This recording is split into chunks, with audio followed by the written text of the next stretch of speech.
Good evening, everyone. We are trying to still set up, so we apologize for the delay. For those of you in the room, excuse me. If you were meaning to sign up and you have not yet signed up, please do so now. Thank you.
Maria, do you want to test your mic again?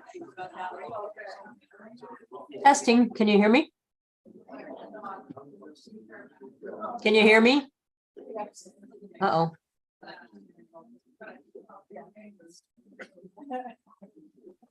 I cannot hear you, Ms. Gladaszewski. Testing 1, 2. Apologize. Now we can hear you. One Thank you. meeting Followed by another. It takes a minute to switch. So can you hear me now, Di? Yes, there's just a lot of noise happening in the room, so it's hard to hear you. Okay. I can hear you coming through now. Okay, great. Thank you. Okay, she just, do we have Maria online? Okay.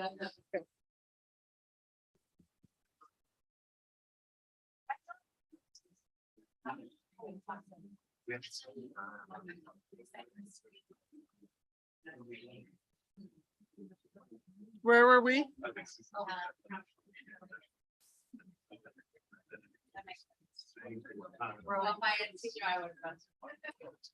We will bring the special assembly meeting to order for August 29th. Ms. Wall, will you do the land acknowledgement, please? Thank you, Madam Mayor. We would like to acknowledge that the city and borough of Juneau is on Tlingit land and wish to honor the indigenous peoples of this land. For more than 10,000 years, Alaska Native people have been and continue to be integral to the well-being of our community. We are grateful to be in this place, a part of this community, and to honor the culture, traditions, and resilience of the Tlingit people. Gunas Shish. Thank you, Ms. Wall. Madam Clerk, will you call roll? Thank you, Madam Mayor. Mr. Bryson. Present. And Ms. Hale. Here. Ms. Huskandis. Here. Mr. Smith. Here. Ms. Treem. Here. Ms. Wall. Present. Walla Doc. Here. Ms. Gladaszewski. Here. And Mayor Weldon. Here. A quorum is present. Thank you, Madam Clerk. Madam Clerk, will you give instruction for public participation, please? Thank you, Madam Mayor. For those who wish to participate via Zoom, they were required to call our office and sign up in advance. We do have those on the sign up sheet that have done so. For those that are in the room participating, we had a sign up sheet at the back of the room. I've now given that to the mayor. And when it comes time to those items, the mayor will call on the names on the list. Thank you, Madam Mayor. Thank you, Madam Clerk.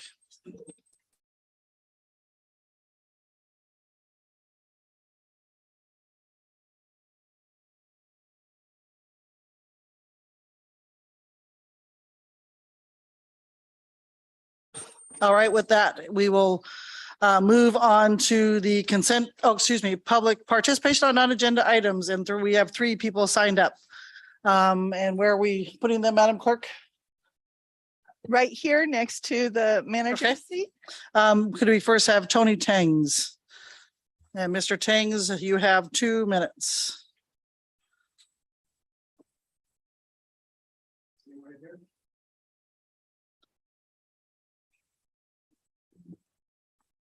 Please, okay, there you go. Please state your name and area of town you live in for the record.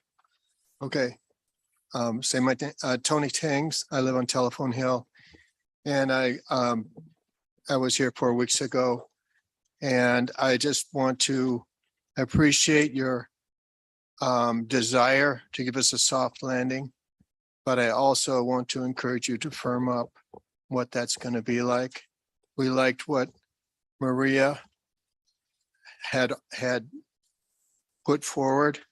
And I hope that the rest of the assembly, after you've had more time to get through the vague things and to think about things, can see how fair and reasonable and how it had not only brains but heart behind that.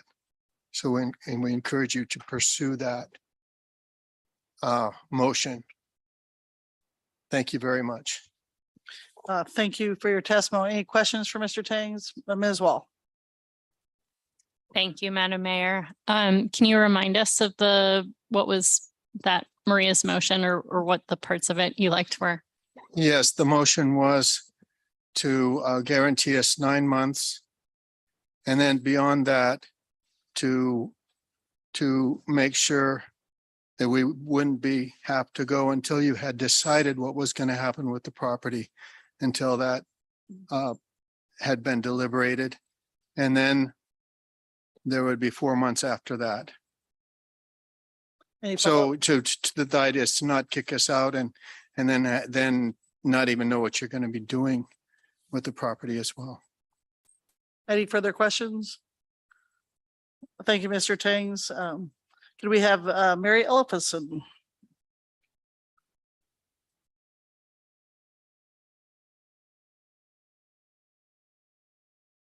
And please state your name and area of town you live in for the record, and you have 2 minutes.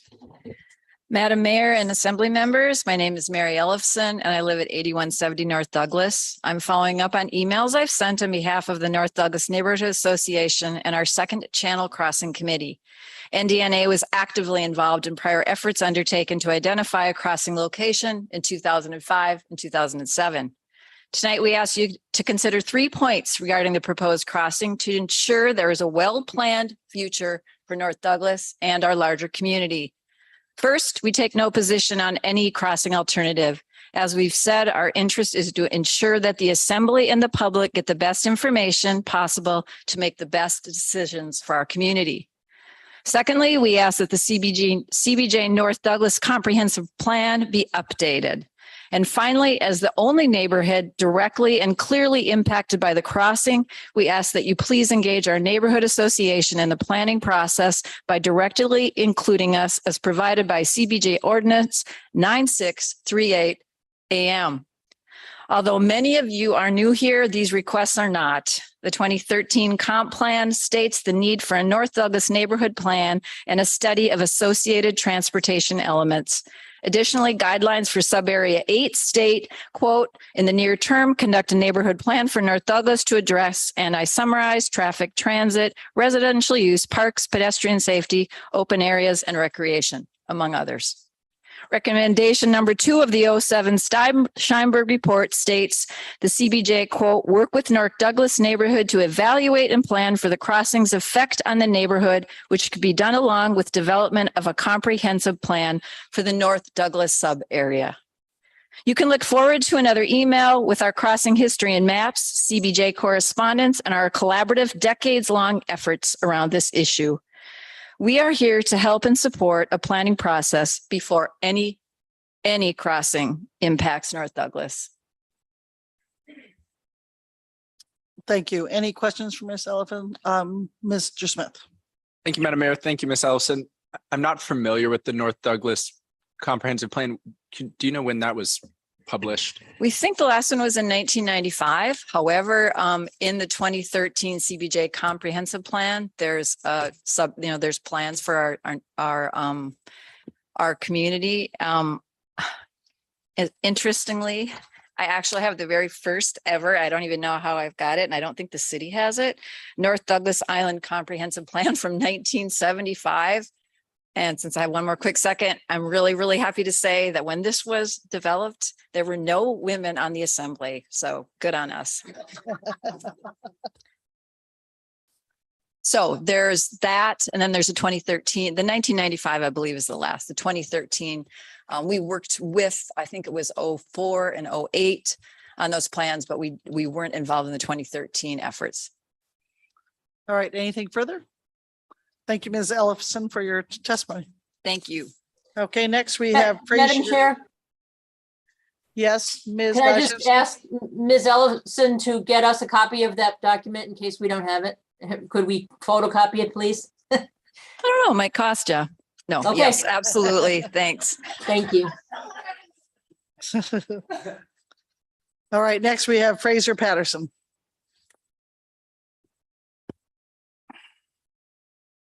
Please state your name, and I know you don't live in town because I met you earlier today, but you could state where you're from for the record, and you have 2 minutes. Hello, my name's Fraser and I live in Perth, Western Australia. Hello. So thank you for warming up the crowd. I appreciate it. This one's your odd one of the evening.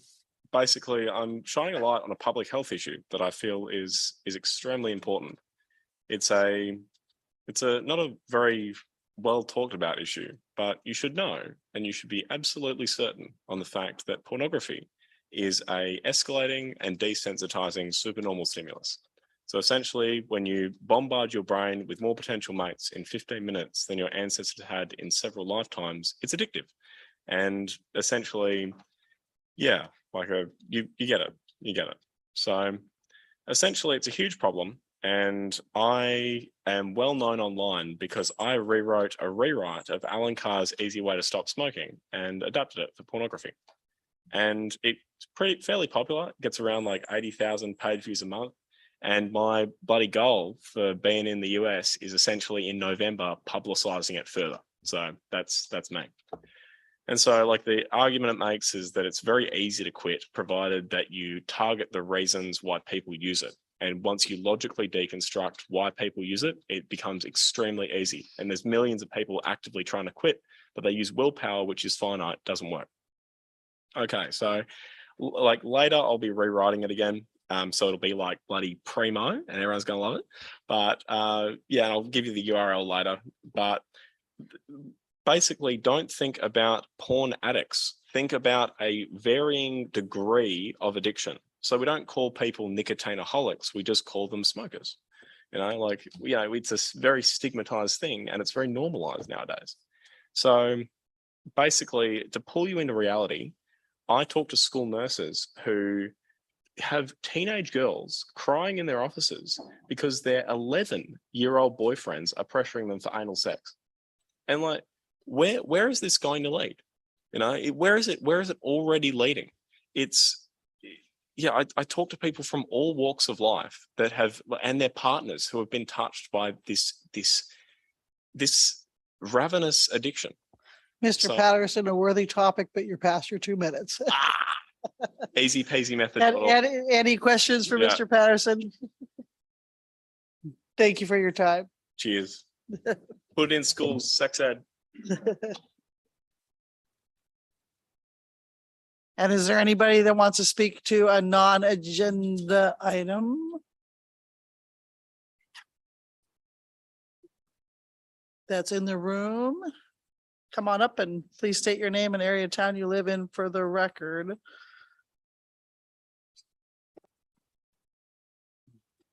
Hi, I'm Susan Shoshana Seligman. I lived in Juneau for over 30 years. I'm a telephone.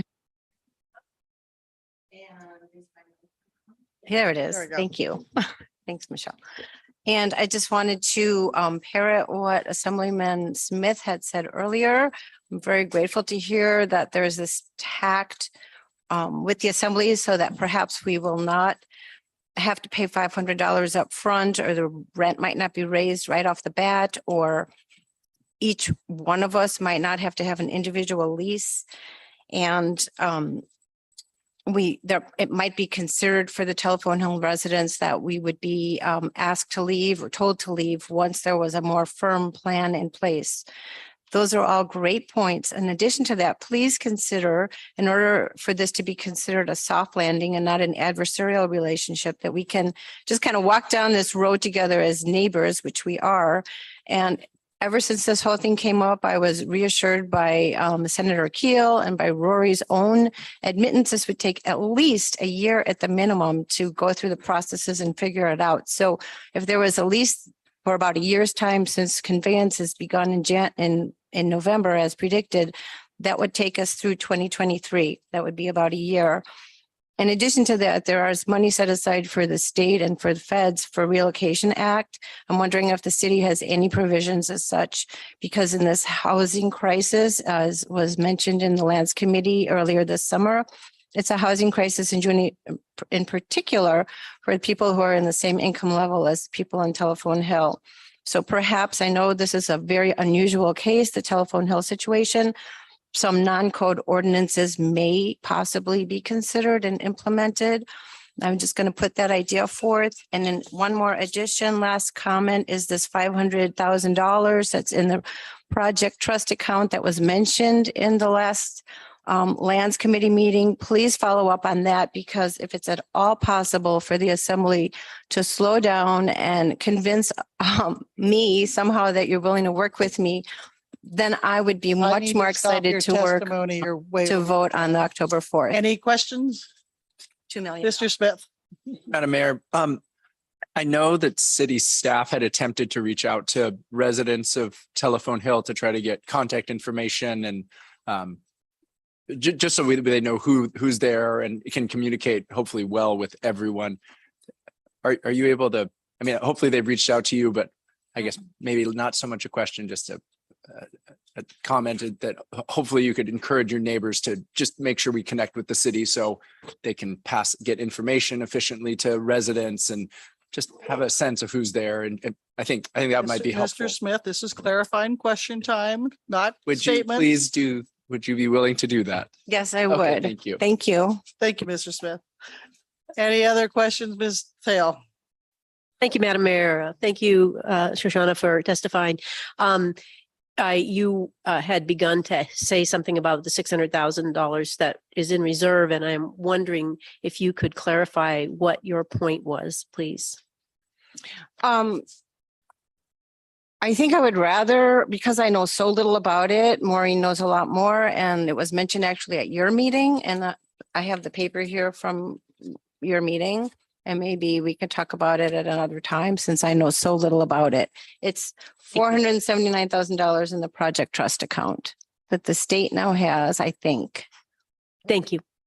I will follow up with you. Thank you. Any further questions?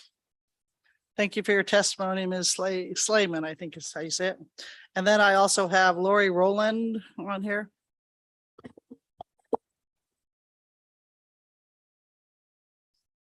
I don't see her. Ms. Cathcart, do you see her? Or Ms. McEwen, do you see her, Madam Clerk?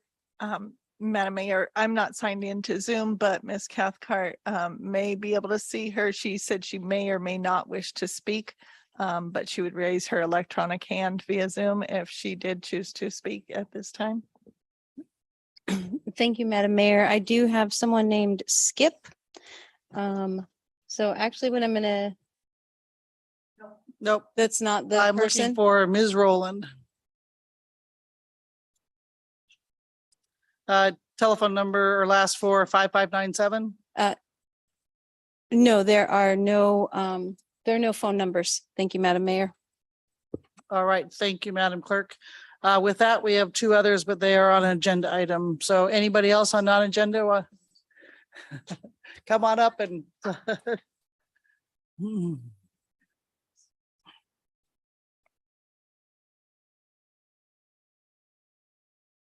Please state your name and area of town you live in for the record, and you'll have 2 minutes, and you need to tap the mic to make it green at the bottom.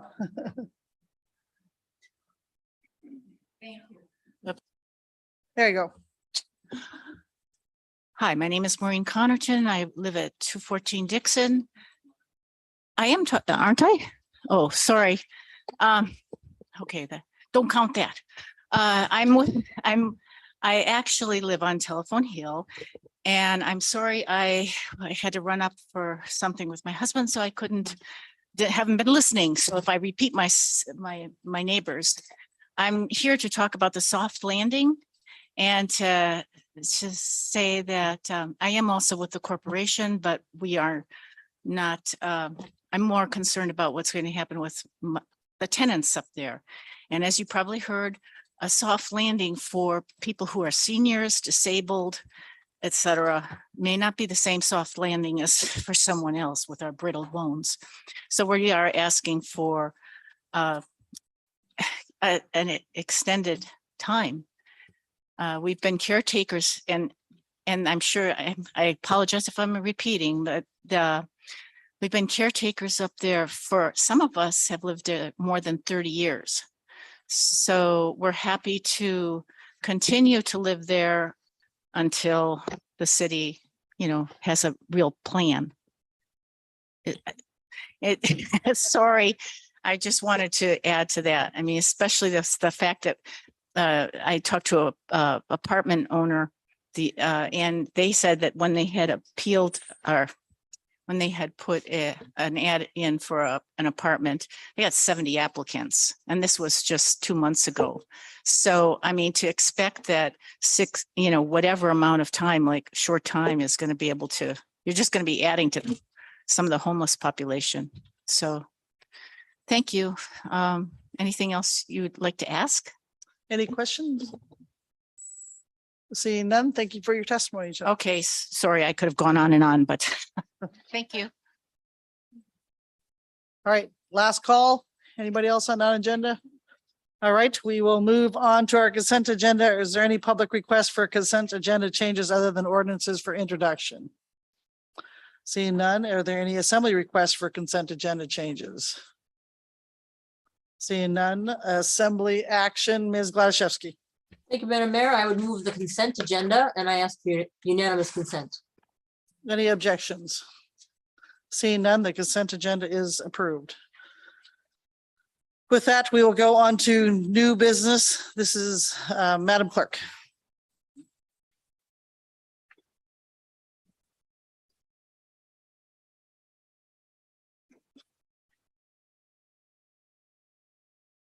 Thank you, Madam Mayor. This is notices of appeals to the Assembly.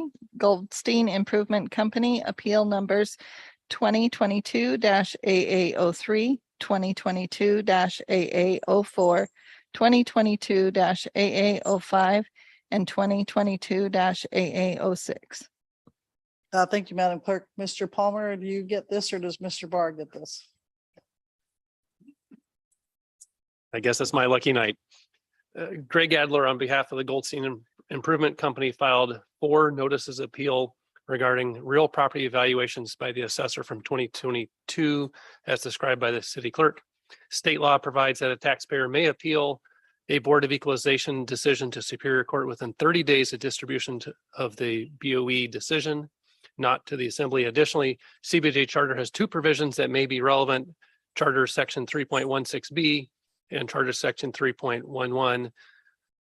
Prior to the expiration of the 30-day window to appeal the BOE decisions, the city clerk informed Mr. Adler that the Assembly would like to address these subject matter jurisdiction issues before deciding the merits of the appeals, and that may cause Mr. Adler to forego his ability to timely appeal the BOE decisions to Superior Court. The Assembly needs to decide tonight if it is going to, 1, accept these appeals, and 2, if it is going to appoint a presiding officer or a hearing officer. I recommend you accept these appeals for the limited purpose of receiving briefing from the parties and deciding if the Assembly has jurisdiction over the subject matter of these appeals, and refer them to the same hearing officer as you did the 2 prior appeals. All right. Thank you, Mr. Attorney. We have, do we have Mr. Adler or Mr. Geldof on Zoom? 'Cause I don't see it. Thank you, Madam Mayor. We do have Mr. Adler, so I can allow him to speak. All right, please bring him over, please.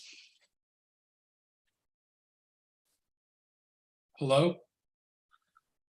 Hello. Please state your name and area of town you live in for the record, and you have 2 minutes. before I use my 2 minutes, I have a point of order, Madam Chair. I would like to say that the agenda item as written states the law incorrectly, and the notice of appeal is actually governed by the CBJ Charter 0150, which says it's governed, which means that the Assembly can exercise continuous sovereignty over our actually 6 appeals. And based on 0150, the notice of appeal, and I'm quoting, shall be liberally construed in order to preserve the rights of the appellants. All right, thank you for that, but I'm going to start your 2 minutes now. Okay. I'm Greg Adler of the Goldstein Improvement Company. We own the Goldstein Building, the Simpson Building, the Charles Goldstein Building, the Key Bank Building, and numerous other properties that our company has managed for over a century. I have a problem because you have a problem. I need your help and you need to do your job. The intention of the framers of the charter is clearly to liberally construe and preserve the rights of appellants and let the Assembly govern with continuous sovereignty over our appeal. Our appeal is not governed by state statute or law or city ordinance, and to say so is a self-serving try to shut us down. The Assembly has jurisdiction. The assessor radically altered the manner in which commercial property was valued. The mass appraisal method of Jeff Rogers relies upon is highfalutin in name only and in practice corruptly based on false data. Using the rubric of equality, staff have ginned up a valuation methodology that ignores market transactions and treats commercial property owners unfairly. All who appeared before the Board of Equalization received the same equally obnoxious treatment. The gold standard for valuing property is the market. We bought the Key Bank Building in late November 2021 in a classic arm's length transaction. 1 month later, the assessor's office ignored the transaction and valued the property at more than double the sales price. I can't emphasize enough that staff's decision to ignore the bona fide market sale is completely dishonest and inconsistent with appraisal practices. You have an incompetent assessment process and a rogue city manager, finance director, and assessor in place. I urge you to use your oversight power to bring the commercial property assessment process into compliance with actual property values, common sense, and the law. I urge the Assembly to stop deferring to the City Hall bureaucrats and accept MAI appraisals submitted by commercial property owners. The city manager employs outside counsel to defend a corrupt system. How much is this waste of public money to defend a broken system going to cost? This rogue scheme to raise revenue must be weighed against losing the lawsuits and paying back commercial property owners. Thank you. Thank you, Mr. Adler. Is there any questions for Mr. Adler? Seeing none, thank you for your testimony tonight. Did we find Mr. Geldof?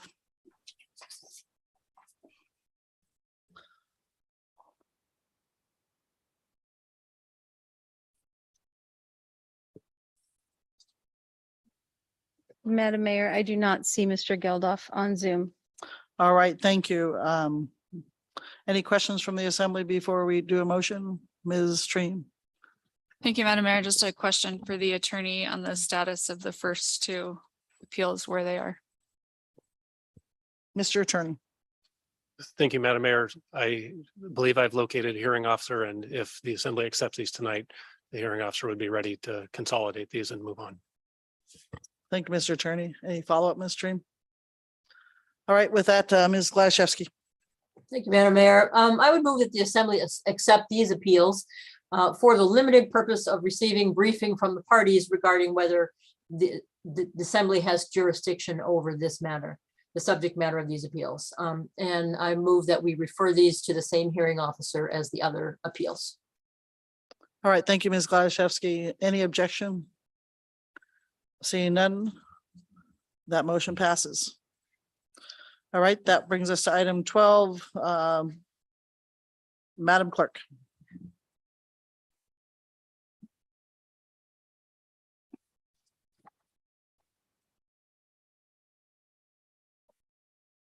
Thank you, Madam Mayor. This is staff report on Juneau Terminal Reconstruction CIP Supplemental Agreement number 2. Thank you, Madam Clerk. Mr. Barr. Thank you, Madam Mayor. At its July 11th, 2022 regular meeting, the manager notified the assembly that he had approved a supplemental agreement to the Juneau International Terminal Reconstruction Project with Dawson Construction for up to $223,506 for the installation of additional acoustical tiles in the terminal building. The CBJ code authorizes the execution of supplemental agreements. The manager is limited to approving supplemental agreements to an amount not greater than $250,000 or 25% of the contract amount, whichever is less. The base contract with Dawson was for approximately $16 million. The manager is also required to notify the assembly of approved supplemental agreements at its next regularly scheduled meeting. The airport has requested approval for a second supplemental agreement for the installation of additional flooring for a price of $176,266. As the value of these two requests exceeds the manager's authority, assembly approval for this proposed addition to the construction contract is required. The logic for these two supplemental agreements is similar. The airport desires to capitalize on the already mobilized contractor, the ability to lock in building materials at current prices, and the value of having consistent building materials throughout the building, which allows for lower maintenance costs. These reasons support a finding that not requiring competitive bidding for these improvements is in the best interests of the city and borough. I recommend the assembly approve supplemental agreement number 2. Thank you, Mr. Deputy Manager. And we do have Ms. Watto here if we have questions for her. Any questions before we entertain a motion? Ms. Treem. Thank you, Madam Mayor. Forgive me if I'm missing it in here. What is the source of the extra money?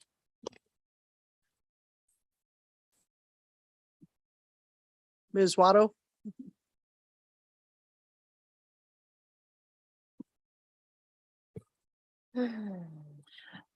Thank you, Madam Mayor. The source is local funding, which is a combination of airport fund balance as well as the GO bond. Any follow-up, Ms. Treem? All right, then we'll start at our regular thing. Ms. Gandy, sorry. Oh, my math may have solved it. No, thank you. No worries. Well, why don't you just make the motion then? Thank you, Madam Mayor. I move that the assembly approve the supplemental agreement number 2. Ask for unanimous consent. Any objection? Seeing none, the motion is approved. That moves us to staff reports, update on the Catholic Community Service, Hospice and Health. Mr. Barr, is that you? That is me, Madam Mayor. Thank you. I wanted to give the assembly an update that earlier this month, Catholic Community Services reached out to us expressing that they were experiencing significant financial difficulty in operating the hospice and their hospice and home care program. We, through the hospital primarily, have started to engage with CCS to better understand that problem.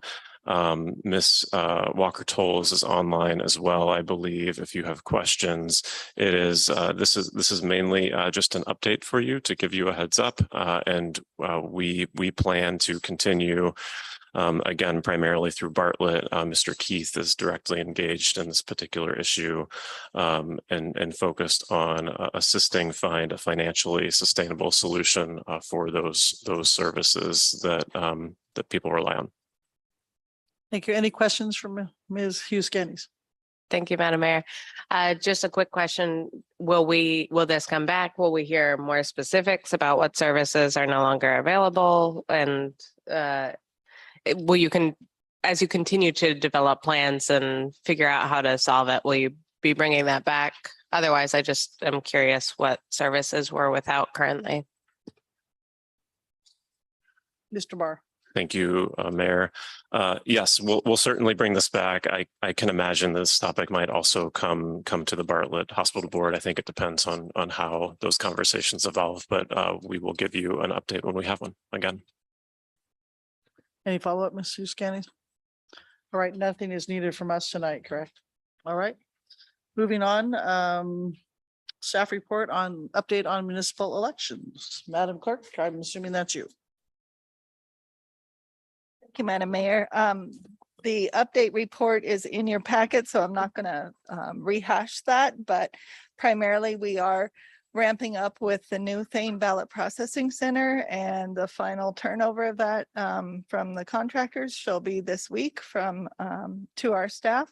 And then my hope is that we could start to schedule some tours for the assembly members and then the media and public as time allows. One key piece that was late breaking was the way we're going to have to report results out for this year's election is going to be different than what you've seen in the past. Back in May, the Assembly adopted the resolution reconfirming the previous precinct boundaries / district maps. Then in July, we were notified by the State Division of Elections that emergency precinct and redistricting maps were being adopted by the state, and those were very different dividing streets than what our maps previously adopted were. So that's going to take some time with our GIS and our law department to do after this election cycle. And I hope to bring you back a new resolution after this election cycle once the state has their permanent maps in place, and then we'll know exactly where those lines are. And so for this year's election results, rather than seeing them broken down according to the precincts, even though we're doing by mail election, we used to give you granular data to show how individuals within those precincts, how many voted and what those results are. This time you will see everybody's area-wide voting, everyone serves area-wide. You will see area-wide election results and not at that granular level.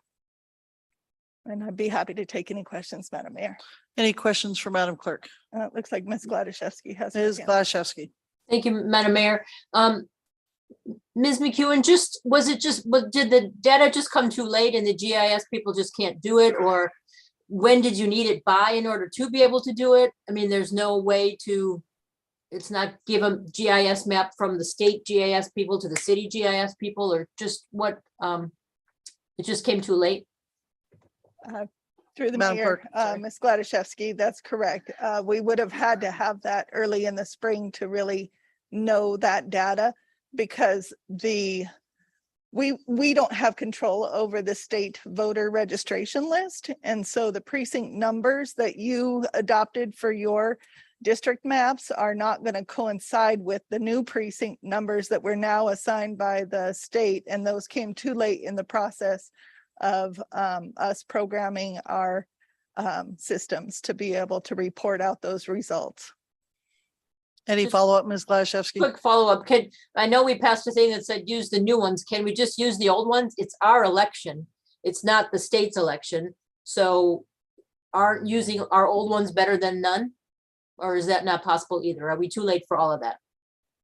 If I might, Madam Mayor, Ms. Gladaszewski, the data we get from the state in order for say your new precinct number is assigned by the state, I don't have the ability to revert back to what those old numbers are any longer. When I get your voter data from the state, it's going to show the new precinct numbers under the new state maps.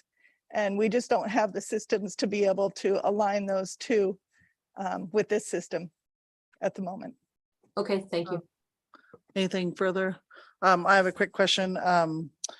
I've been talking to some folks and they would want to know if we can potentially have new voting centers the day of the election. And I talked to you before this, Madam Clerk, but would you let me know what your answer is publicly, and specifically Douglas, lots of folks in Douglas were wondering if they could have a vote center on the day of election in Douglas.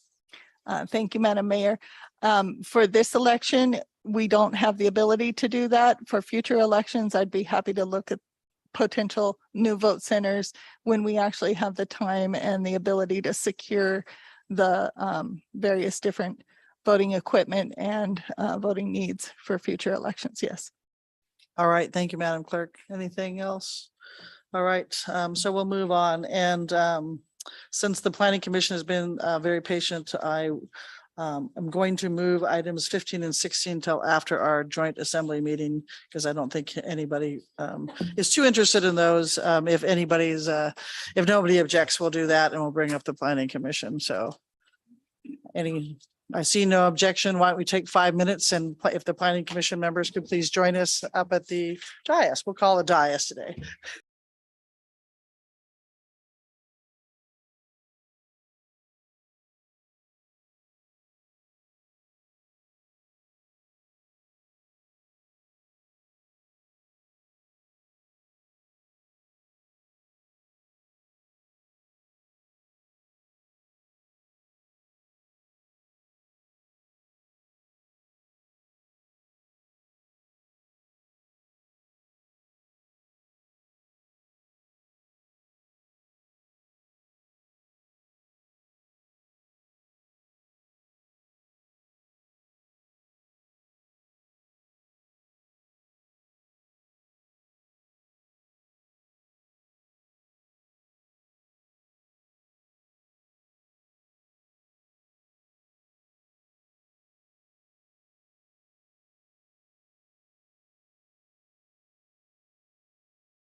Yes, back to order with our special order of business, which is our joint assembly meeting with the Planning Commission. Madam Clerk, wherever you are, would you call roll for the Planning Commission? Madam Mayor, may I delegate that to Community Development Director McLean? I do not have the McLean. roster in front of me. I apologize. Yeah, Ms. McLean, would you call the roll for the Planning Commission? Yes, Madam Mayor. Chair Levine, I'm present. Commissioner Volkers, Present. Commissioner Arndt, Commissioner Hickok, Present. Commissioner Cole, Present. Commissioner Peterson, Present. Commissioner Bell. Present. Thank you. And I believe Commissioners Winchell and Alper are both absent. Thank you, Madam Director. And just for the record tonight, we're not going to call you commissioners. We're going to call you Mr. and Ms. With that, our two topics are the brief overview of the CDD and priorities discussion. I asked them to do a brief overview just to remind us what CDD does. So, Mr. Levine, I believe we're starting with Ms. McLean. Is that true? That's correct. Ms. McLean. Thank you, Madam Mayor. Just bear with me one moment where I just share the screen.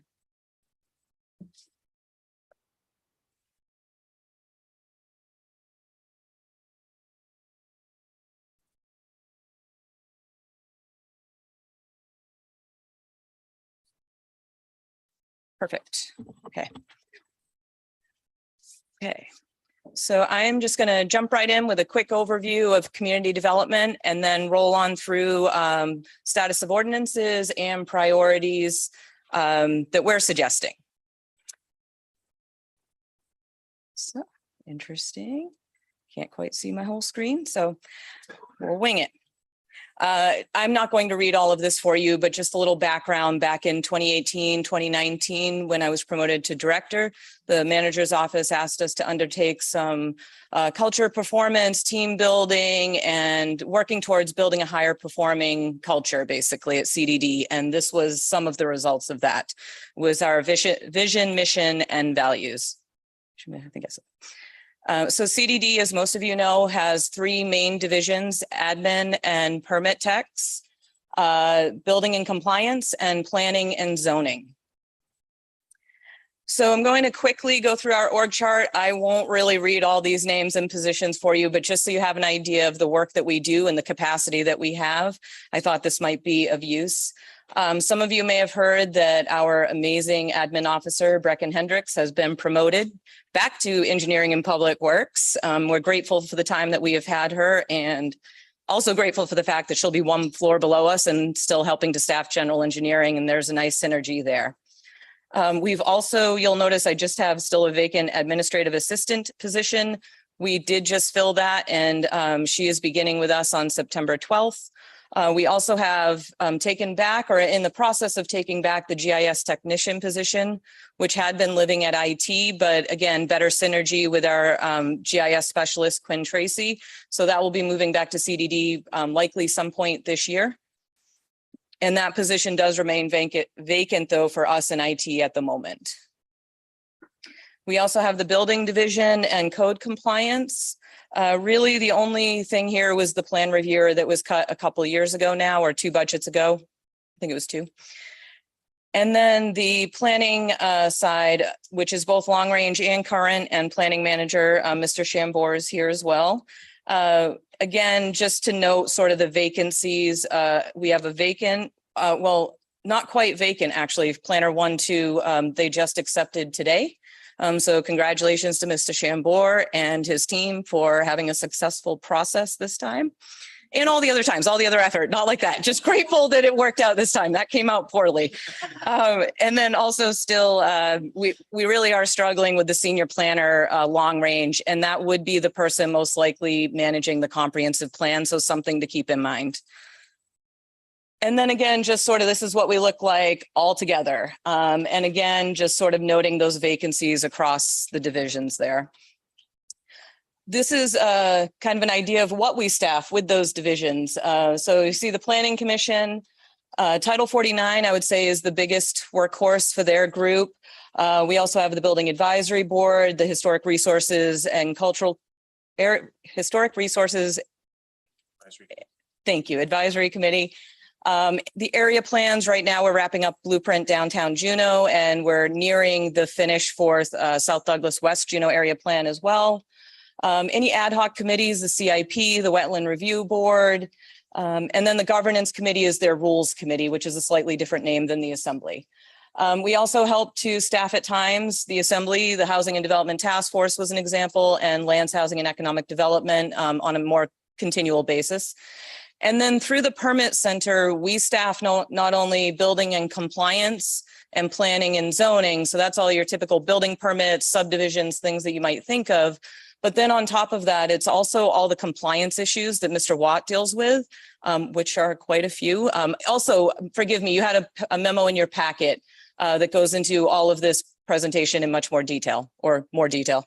But we also staff CCFR and some of the permitting that they do through the Permit Center to make it easier for the public. We're grouped together. And then also general engineering. And so that would be utility, water, grading permits, any of those types of items for their division as well. And so I was asked to give sort of what ended up being a week in the life of a planner. So this happens to be one of our senior planners, quite detailed. They happen to be in current planning. So you'll notice that that light beigey color, or I guess yellow on your screen, is really where the amount of their work goes. And then just to break it down a little bit more, and I'm happy to share the PowerPoint too later if you like, but we were also asked sort of what do they work on? Well, this is a total of 41 hours in 1 week, and you can kind of see that it's broken down between, a rezone for Catholic Social Services, a wireless permit, condominiums going in at Ock Bay, a minor subdivision out on Back Loop, another rezone for the Ock Bay area. I'm not quite sure what that one might be. Work on Peterson Hill, and then other certificates of occupancy and building permit reviews and things like that.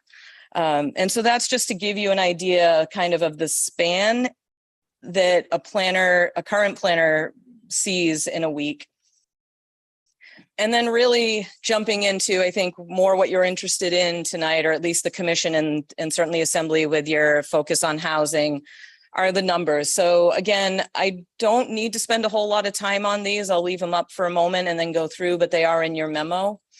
So this is total actions. So this could be, the moment someone walks through the door, they interact with the permit tech. The permit tech needs to grab an inspector on call or a planner on call or general engineering.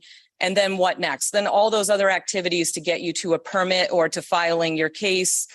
So these are the total actions taken. And so you can see we're only mid current year, and we're already at over 3,000.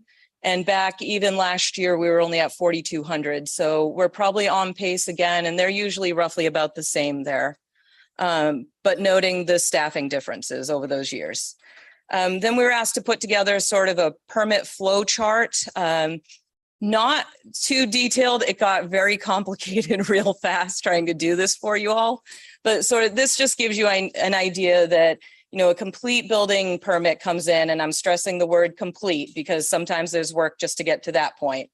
Then it moves on to the application being distributed to whatever agencies may be applicable. Sometimes it's only fire and general engineering. Other times it may be the airport or docks and harbors or parks and rec, or DOT and other state and federal agencies too.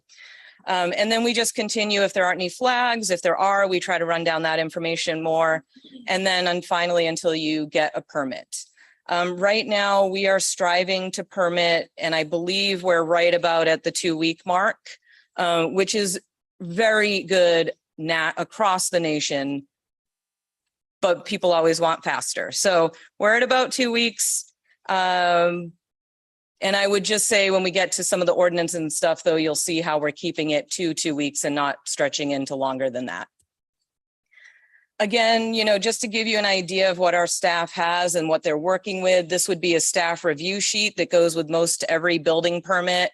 And I know Commissioners Volkers and Arn and some others may be very familiar with these. But this is the work that goes through. And I'm highlighting this also because you'll notice that this is mostly handwritten or typed in. So when we get our new permit software, a lot of the steps on the previous state slide and a lot of this will be condensed, and we'll just be able to have it in the system, and staff should be regularly checking to make sure they don't have permits to review, and it would all be there instead of trying to find the hard copy green folder or the orange folder. Just saying that old school doesn't quite always work anymore for us right now. Building permits breakout. So again, another table that may be of interest that was in the memo is COs or TCOs issued. Those are certificates of occupancy and temporary certificates of occupancy. Usually temporary just means that you might have some outlets still left to fix, or it's sort of those punch items left to go before we can fully certify it for people to live in. And then we have the number of building permits issued, complete applications, and then their totals.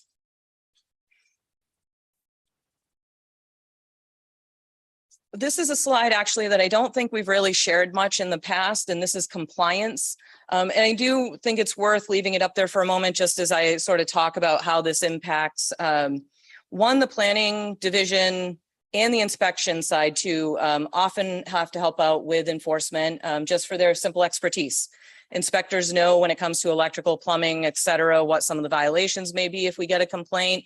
On the other hand, if it's zoning, that would be a planner. Sometimes we have to pull in the fire marshal. And I would offer to guess that 75% of this, we also get help with the law department, and Ms. Lane typically as our attorney assigned. So it doesn't seem too voluminous, except that it can be a very lengthy process to bring people into compliance. We also staff the Planning Commission and its committees, and as you can see, they have been busy. These are the years from 2016 to 2022 with regular and special meetings, committees of the whole, the Title 49 subcommittee, and then the totals across. So quite a number of them. And I would just add too that as far as 2022 goes, some of that I think was partly staffs on staff as well with some of these meetings, because either sometimes we occasionally don't have a quorum, but also we've been really just kind of strapped trying to get information out to them in a timely manner that would make their meeting worthwhile. And so, for instance, we had to cancel just a couple of weeks ago and postpone because we just couldn't turn it around fast enough. And then this is just an example of a flow chart for an ordinance. So any land use ordinance that you see, or at least the ones that come through our shop when it comes to the ordinances, they start by, I would say usually the assembly identifying a code change, or it being brought to your attention that we need a code change. And again, I won't go through each step, but I did highlight the ones in blue that are where the public is welcome to attend, but may not provide testimony necessarily. It's usually at the chair's discretion. Also, the two meetings at the Planning Commission level and assembly are in green, where they would have public testimony taken and have to by law. And then I did sort of flag one area in red that just seems like maybe there's ground to gain here. I've seen it done differently. I've experienced it done differently, where the final ordinance isn't drafted until it goes before the, I was going to say city council because that's what it was there, before the assembly. So right now we get a fully draft ordinance before it goes to PC. It's fine that way, but then just know that these are the steps it takes to, and sometimes then that slows it down, because then we're also kind of a push and pull with the law department about how much we can get to them and how much we get back, and then how quick that is. And the way we worked previously, just to see the alternative, was that basically it's how Title 49 works. They give all their concepts, they have track changes, And then they send that on to the commission, and it's sort of at the track change level of the ordinance that you see it. So it's not as if you're not seeing one at all. It just may not have your whereas clauses in the format and Mr. Palmer's little, signature at the top. So it's just one idea of where we might gain a little bit of time as we try to work on these things. This is actually Mr. Chambord. Can I ask you to pass those out? And 3 from us up here. 1, 2, 3, 4. This is for Chair Levine. I made certain to print this out in larger format. And this is the status of our current land use code work. I know the screen is small, so I did print it. We have a few quick hits down the bottom, which are already completed. I think the Catholic Social Services rezone may actually be in effect now too, or almost through its 30-day period. So we'll move that soon. But this was really to give you an idea of the things that we currently have on our plate, and we being, I think, between planning, community development, and the law department, and the planning, Title 49 or the commission. So somewhere amongst us, all of these live. And I'm going to keep going because I am almost through, and I purposely put this at the end because I thought it might spark conversation. One of the last slides I have to share is sort of prioritizing the land use code work. And Mr. Watt asked me to do this. It's actually basically what we presented with the Housing and Development Task Force work. I rearranged the order slightly, and I did flag, we had already hoped, frankly, to have the scope of services out for the comprehensive plan, and we're just not there yet. We haven't figured out a way to do it without a project manager on board. So Mr. Chambord and I are still working on that. We're hopeful that we can have some sort of epiphany and figure it out. But beyond number 1, I think the others are really the more immediate work that would be most impactful to the development we're seeing today and sort of the challenges that we run into with the current land use code. So Title 49 met last week. Chair Arndt has directed the committee to work on the table of dimensional standards and a floating setback box, to also look at height and look at it creatively, since we do live in a very topographically challenged environment. And then also the table of permissible uses, and maybe re-looking at, what constitutes a minor versus a major.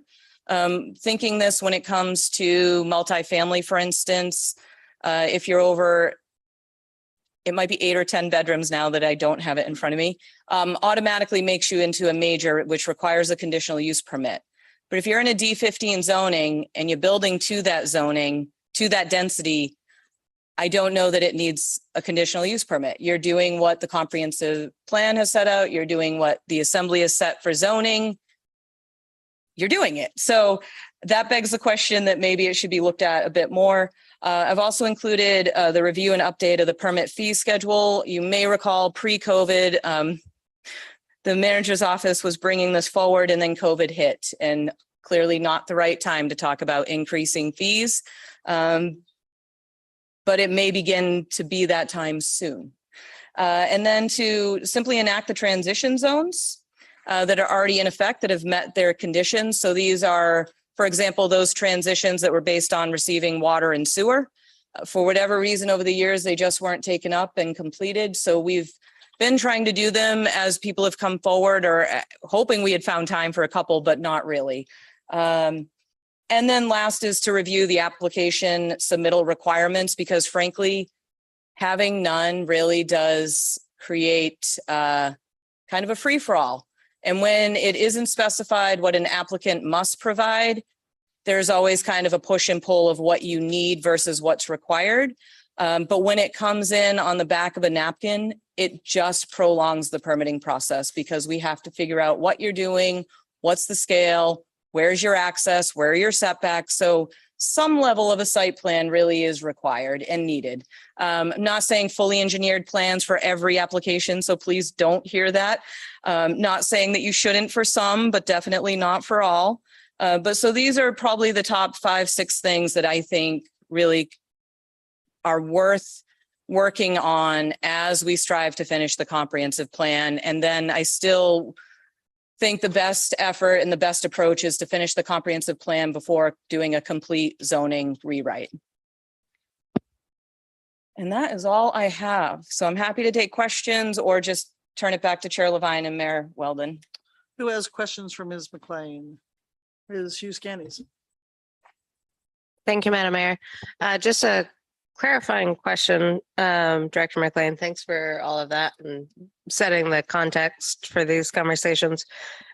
Reviewing the application submittal requirements. So currently, do we have some floor of what must be? I mean, I would hope we would, just for our staff. Ms. McLean. Thank you, Madam Mayor. Not really. We've developed more policy, I guess you could call it, but even that isn't defined. It doesn't, there are, it may say X number of copies, but it doesn't specify exactly what needs to be included. So parking, that you show parking and setbacks and you have an as-built, no, that it's not that specific. Any other questions? Mr. Hickok. Thank you, Madam Mayor. I thought the last time we had a little hurrah like this, we were going to have outside consulting on the comprehensive plan. Does that not go through, or now CDD is going to tackle that Ms. McLean. assignment? Thank you, Madam Mayor.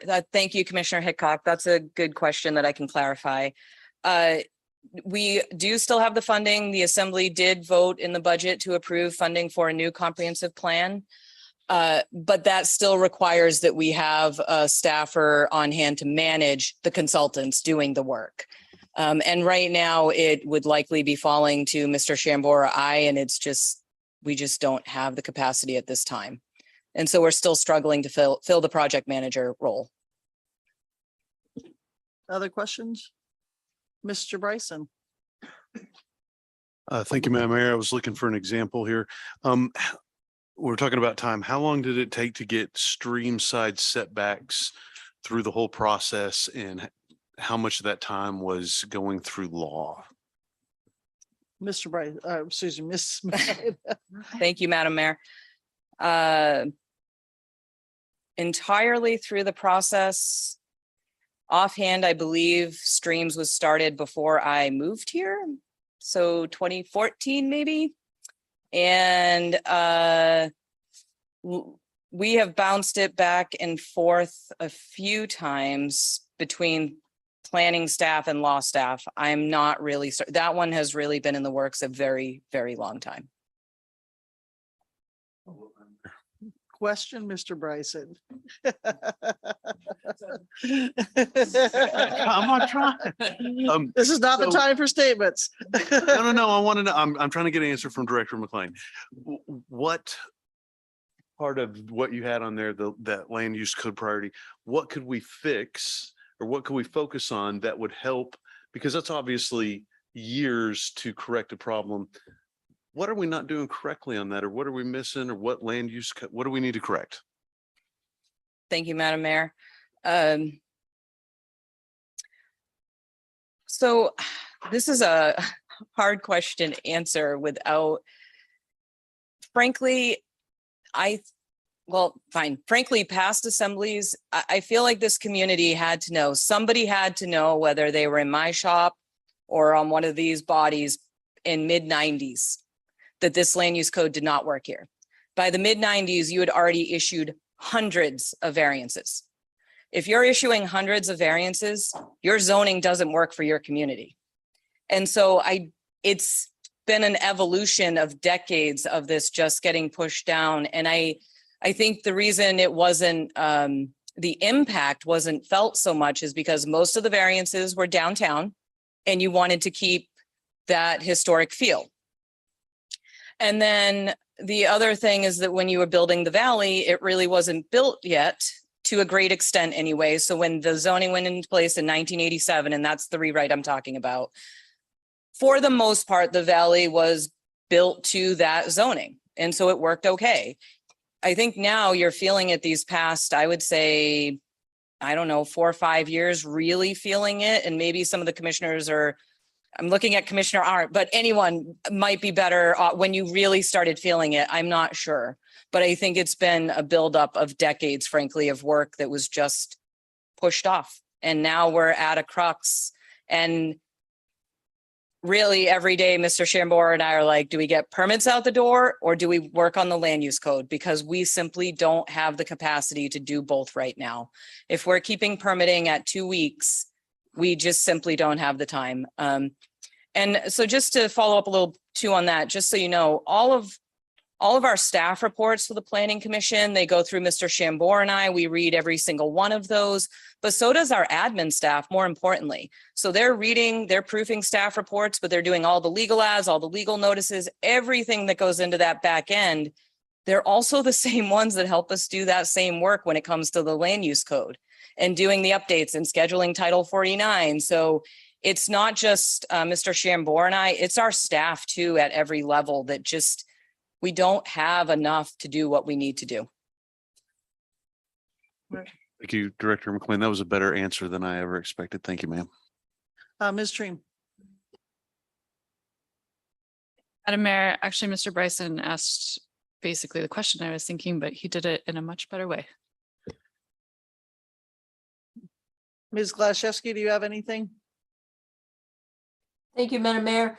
Yeah, thank you. That's very helpful information, Ms. McLean. So can you talk about the disconnect when I hear from developers that it's not 2 weeks, you know, and you say 2 weeks. So, I mean, what is that about? Or what would you posit about the time for a permit? They have a different, I don't know, or maybe it's because you're starting your 2 weeks when it's complete and they start their timeline when they put it in. I don't know. Yeah. I'm just wondering what the heck. So for the record, Ms. McLean is nodding, but she'll answer the question now. Yeah. Thank you, Madam Mayor. Yes, Ms. Glaszewski, I believe that's partially it. I'm sorry, Madam Deputy Mayor. I think that is partially it is we typically start when an application is deemed complete for intake. I can't speak for the developers when they're considering it to start.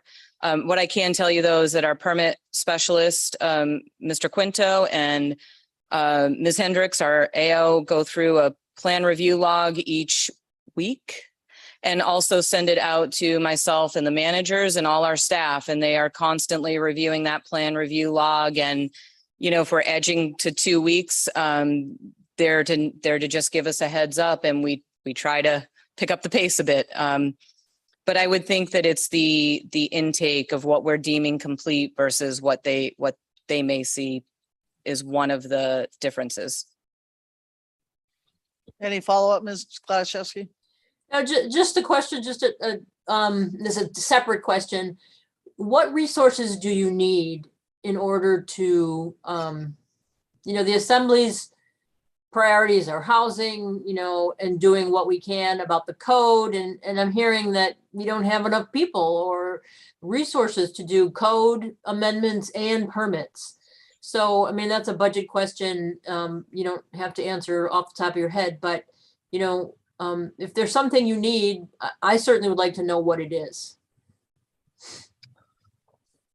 Ms. McLean, you want to think on that a bit or do you want to answer it now? No. All right. All right.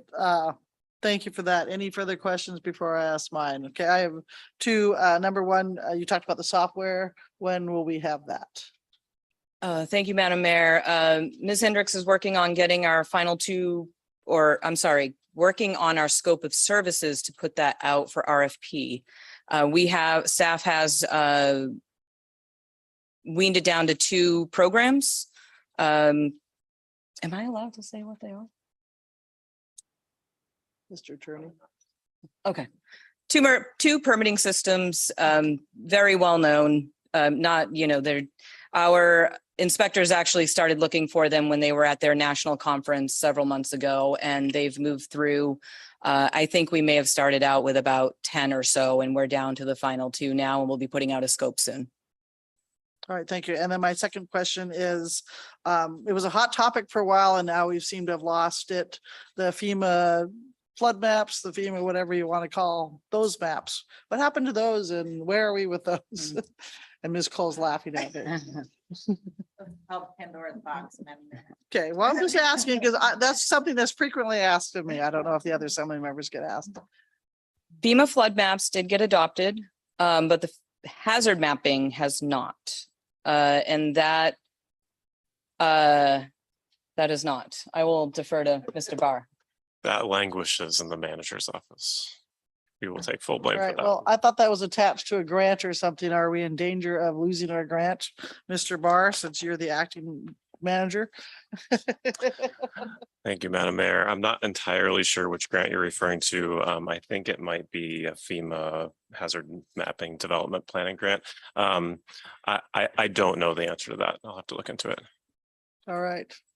Ms. Glaszewski, you have your hand up again. Do you? Yeah, mean that to was get up again? I was going to ask about the hazard mapping. And thank you. And so where we are with that and where we are, because that's a big development issue. And who's got the ball and what are we waiting for exactly? I think we just talked about that and I think it's in the manager's court at this time. Right, but what is the manager waiting for? Or what is there some information or work or? Mr. Deputy Manager, what are you waiting for? Thank you, Madam Mayor. We do plan on bringing this to the committee of the whole in October or November, and we are waiting for Mr. Watt to return from vacation.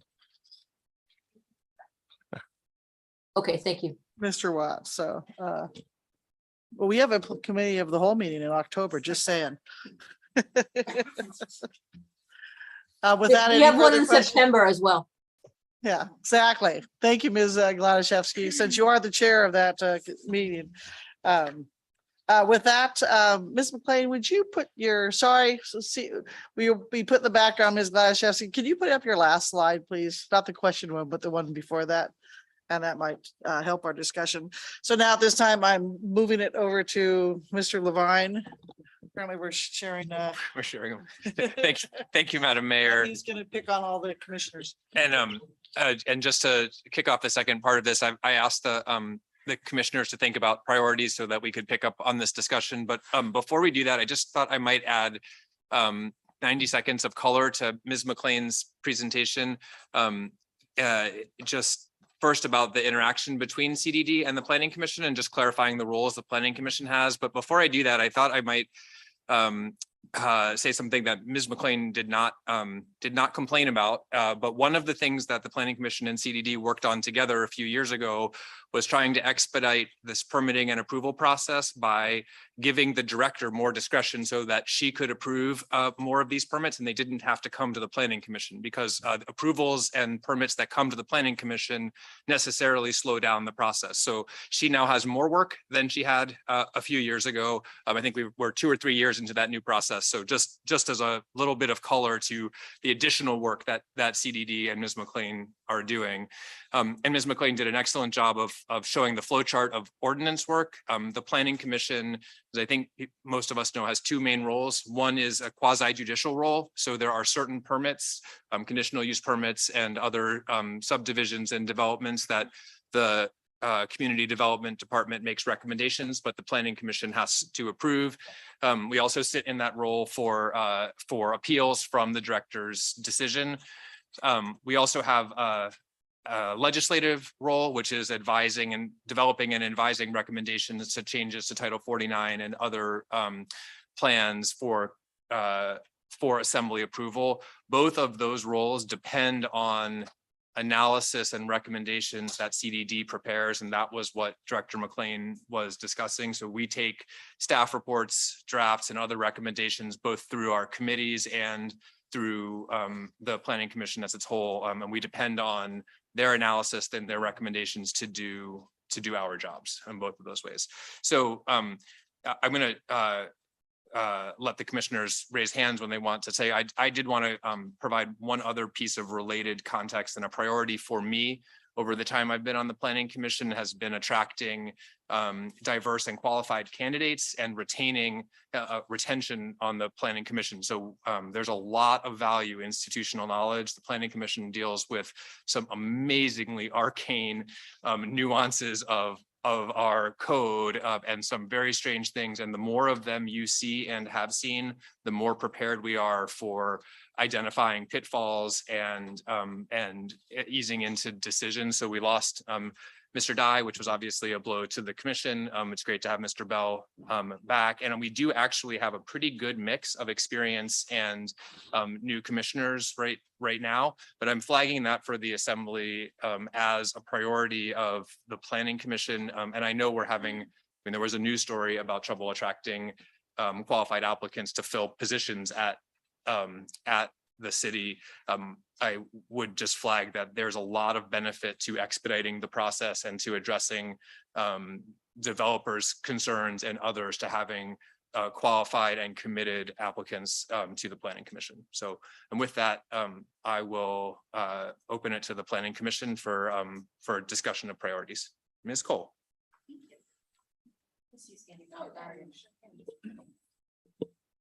Aren't we so efficient sharing mics?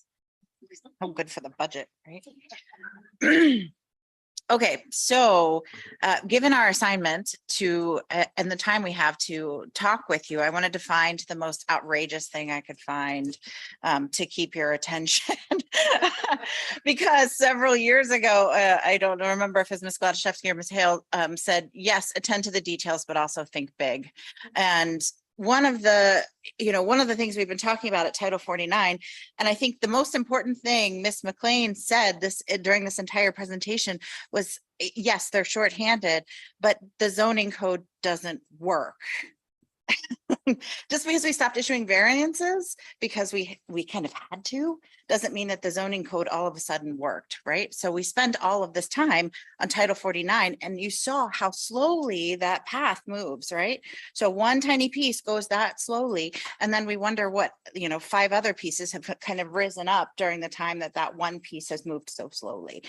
And, what I want to say is that, in 2016, we did the affordable housing plan. And I remember that and those of you who were on the assembly at the time may have remember that it was not warmly received. I'll say that. But one of the important things in that housing plan that said, what do we desire as a community and how willing are we as a community to fund housing programs, making tangible trade-offs to achieve the community we envision. Tangible trade-offs means that we are going to have to give. And one of the places we've recently given is parking, right? Do we remember that in the downtown parking district? We're going to have to give big things like that in order to make changes. And, what I would say is that, in fact, we could pick out pieces of code, streams or signs or, whatever it is that we've been working on, and we could work on them. But I think we actually have to take this opportunity to decide where our priority is for housing, because the market hasn't gotten better since 2016. In 2016, the consultants, I remember them, Mr. Hanna was there with us. They were like, oh gosh, you guys are kind of in trouble. And we've just gotten in more trouble since then.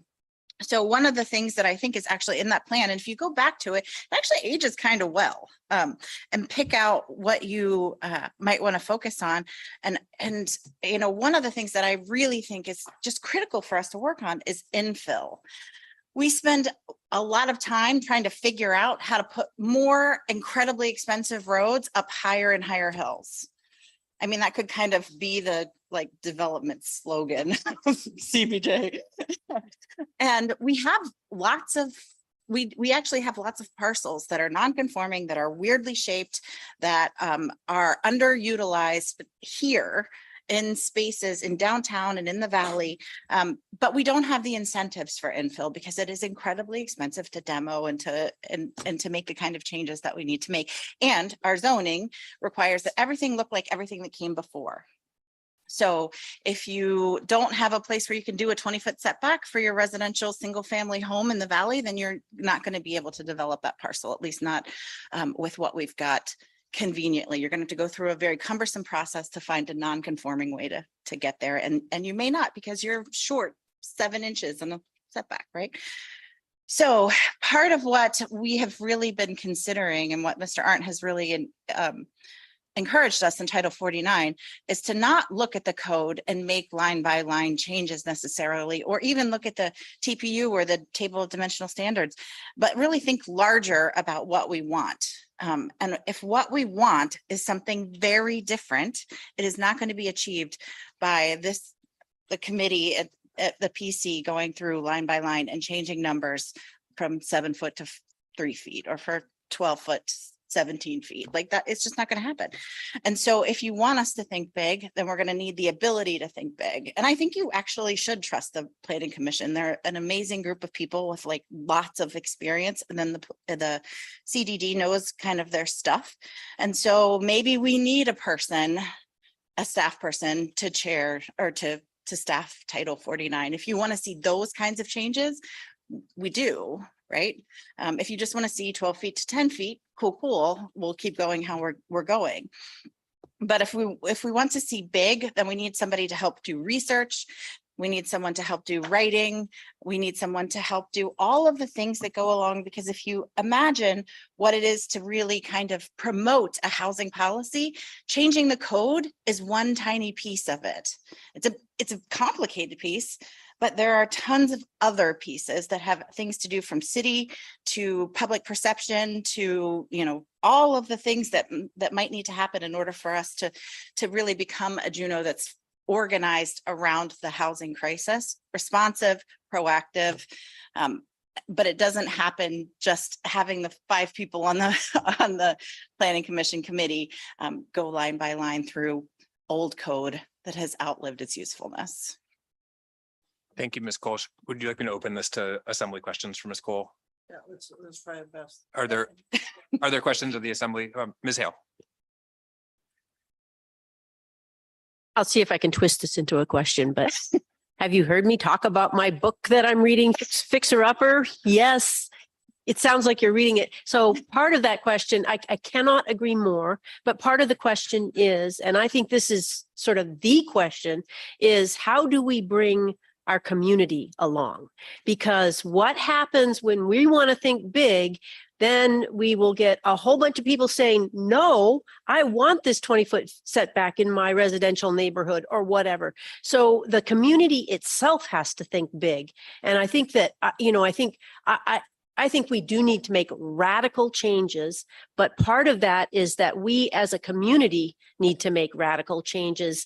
And I don't think the community's there right now. I don't think the community realizes that when they say, oh, build more affordable housing, that means you do something on your lot, maybe it's a mother-in-law apartment. So I don't think we've gotten there yet. And I don't know if you have any ideas about that. See, it was a question. Do I have any ideas about it? Well, one of the things I think of is the parking issue, right? Do you remember when parking, you could even say the word without people just immediately kind of up in arms and, how are we possibly going to do this? Or you're going to kill development downtown. You're going to, you know what? We ended up changing the parking with like not even a whimper, right? We didn't hear anything from people. And partly I think it's because it's gotten to the place where we understand that if we need 30, 60, 90 units downtown, there are tangible trade-offs. Parking is one of them. And so, partly I think it's a little bit of like education so that folks understand there are going to be trade-offs, and it's not just going to be paid by CBJ or the people who work here. It's going to be paid by all of us. But what are they trading it for?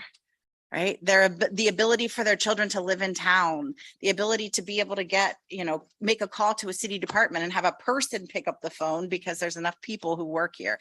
I think there are lots of ways in which we can, and I think that Juneau Economic Development Plan tried to tie the two together, economic development and housing, but we got to talk about that every single day, about how much they impact each other. In fact, you cannot possibly separate them. And I think the housing crisis right now is at such a fever pitch that people might be willing to trade a little, right? To trade off just to like have a place to live that's kind of reasonable.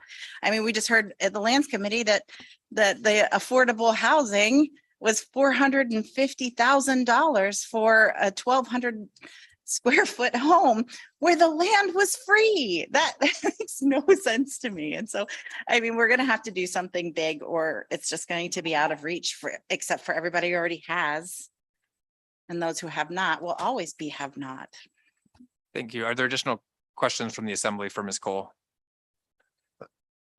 Let me ask you just a quick follow-up, which is, and this will probably be a softball coming from me, which is, do you think that the comprehensive plan process could be part of the answer to this question about how to engage the community in a discussion about community priorities?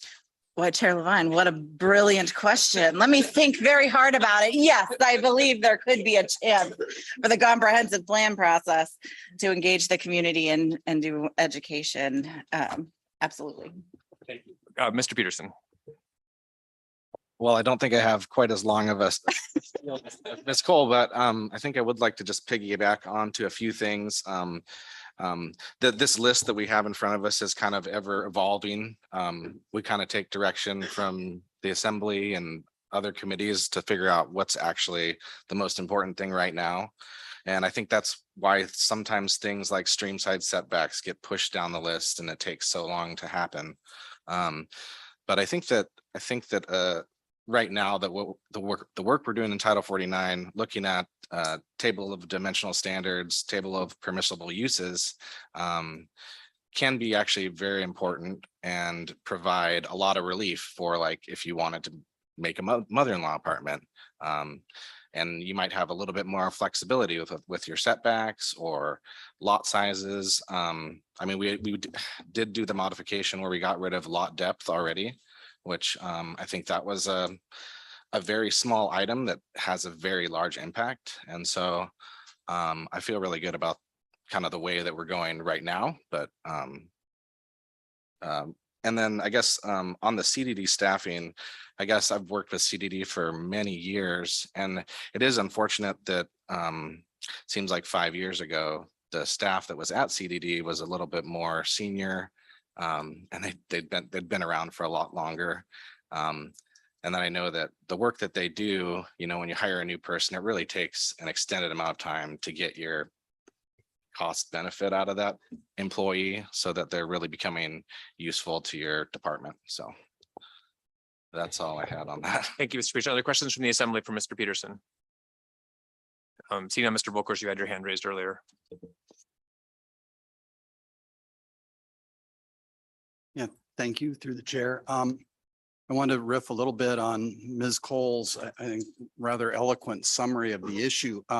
So I've been around on the commission for quite a while, and I agree with Mr. Peterson. I think we've been making some progress on kind of the incremental, you know, table of dimensional standards or improving this or that, or you know, little pitfalls that we've seen create friction to housing and other projects. But I think Ms. Cole raises a really significant point, and one that I agree with completely, that I think we need to have some parallel big vision on what we're going to do as a community. And I think I mean, we hear nearly tragic, you know, scenarios if Juneau doesn't figure out how to get housing affordable again. It's affecting workforce development and everything else across all the spectrums. And I think there's a slight danger that we can get sort of too focused on whether we've got streams fixed or the side yard setback change from 5 feet to 7 feet or something. That's not going to change the fundamental economics of how we get housing built in our community.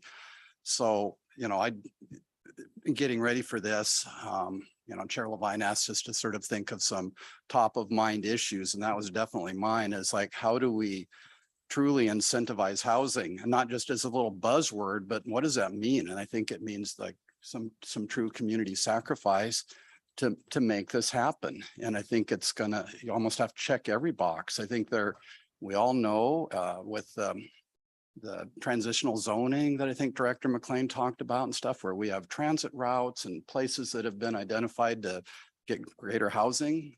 Let's do it. You know, we need to make sure that the plans reflect that. And I think we have the bigger issue about just how do we make economic drivers succeed in getting housing done, especially downtown. It's virtually impossible. There are no new housing units built, I mean, for 30 years or something, because you've got asbestos and old structure, and you've got no parking, et cetera. And so, yes, we've improved the sort of the parking scenario a little bit, but we still don't have the economics that make people want to build. And so it may be as crass as the assembly working with the manager's office and just provide cash incentives for types of housing that we want to target and make happen. Other communities do it. We've done it just a little bit with accessory apartments, and it was actually fairly remarkable what a fairly token amount of sort of a cash grant has done to get some of those things built.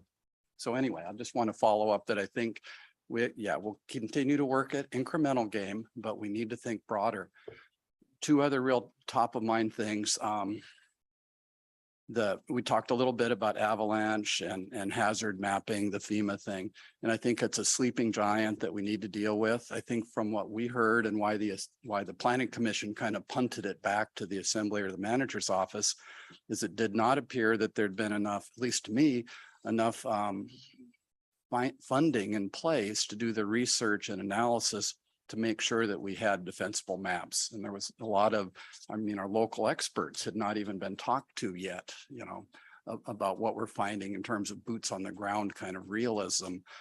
And then you contrast that with the incredibly significant impacts of these new hazard maps on the downtown housing and the ability to get financing or something. And it just looks like a train wreck we need to get in front of. And first step is probably to get enough money in place to get that study credible. And then we're going to have the sort of the collective courage to go ahead and adopt the maps that reflect where the issues of high risk are, and hopefully some areas that are less risk, and move on with it. So it's right now we're just stalled out, and we can't let that go much longer. Final point to my mind is that, you know, Juneau's doing a lot of good things to get on a sustainability march. And, you know, we've got these 2045 goal of 80% conversion to renewable energy and things that I think are really laudable. But I think we've been kind of mincing around that we have a electric capacity problem. And I think the Assembly has a role in terms of leadership to make sure that we're not, that we can't achieve these big visions because we simply don't have the hydroelectric capacity. And I think hasn't been dealt with as directly as I think it needs to. So thank you. Thank you, Mr. Volkers. Ms. Gladszewski had her hand raised.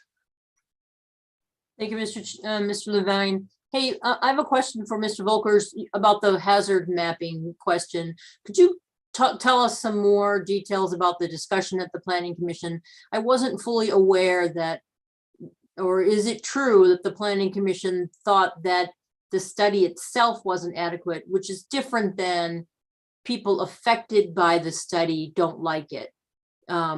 Could you talk about the expertise and et cetera issue that you just mentioned?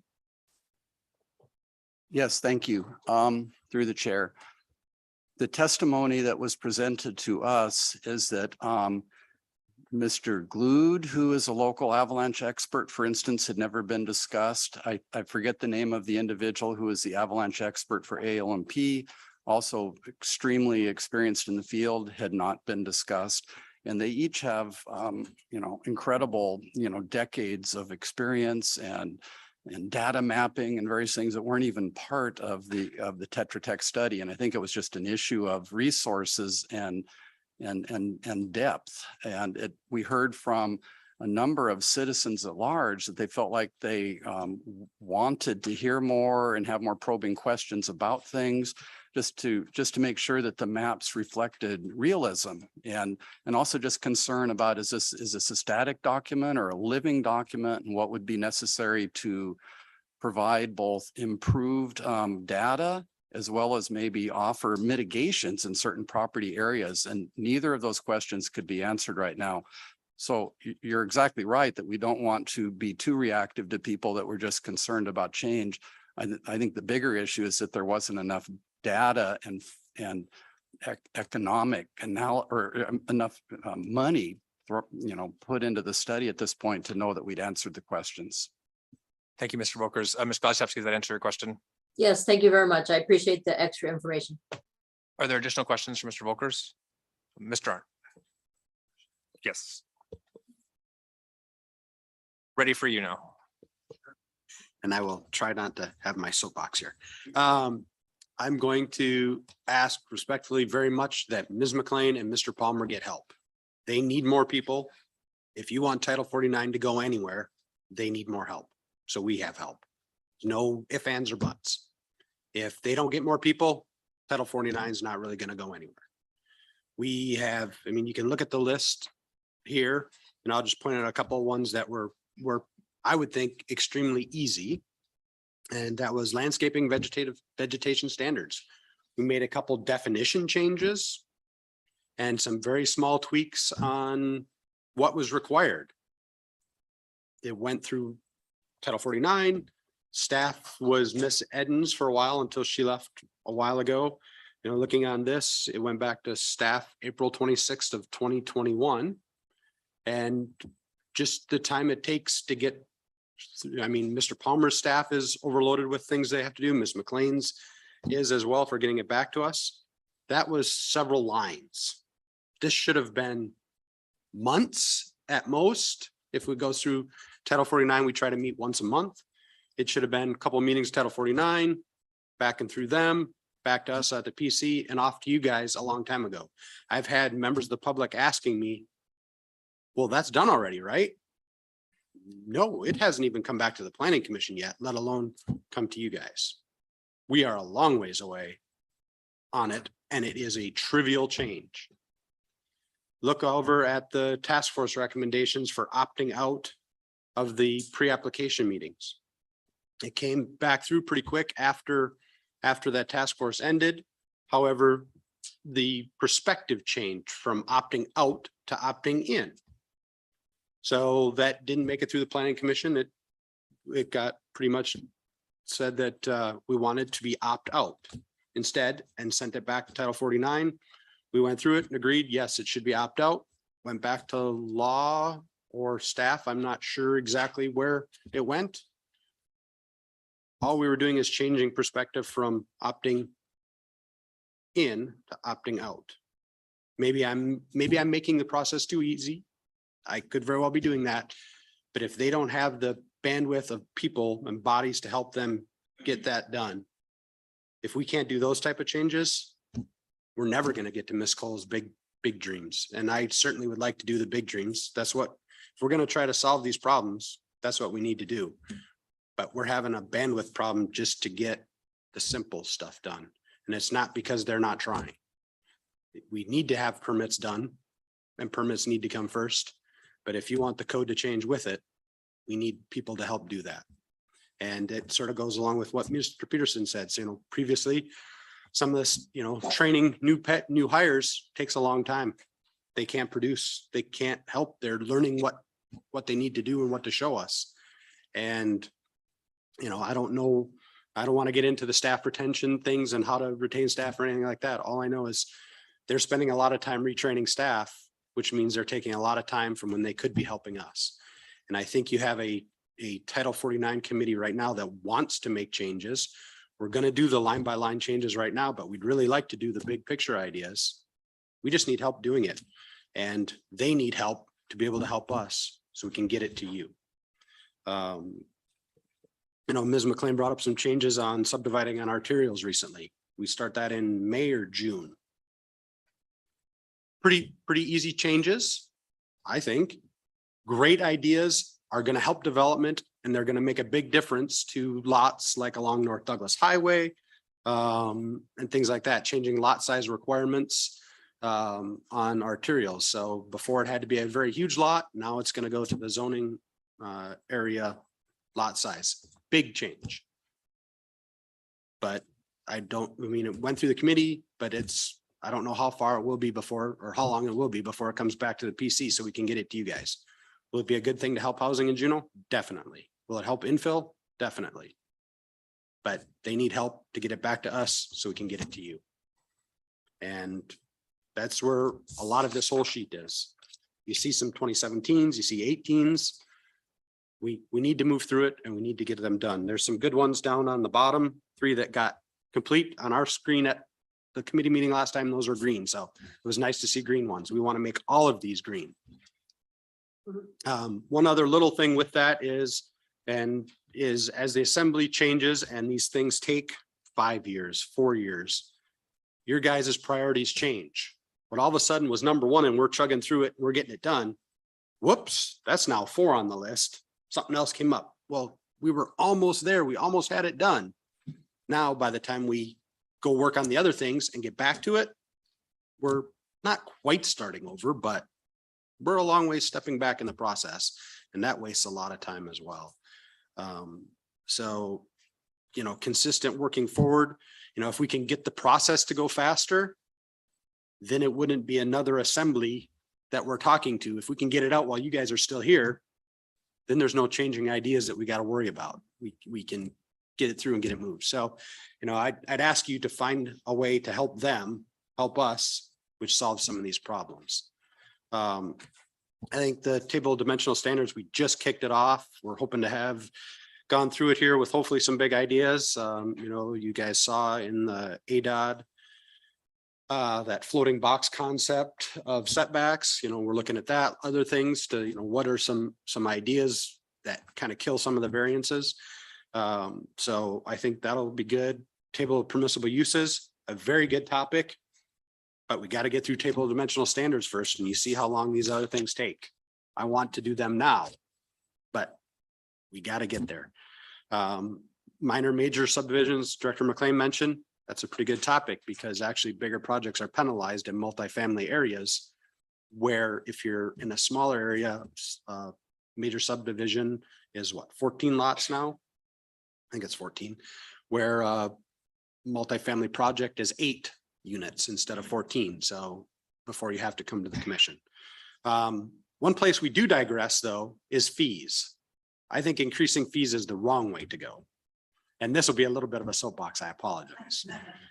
But even if we double our fees, say Ms. McLean maybe can help me with a number here. What's a permit value for about a $400,000 house?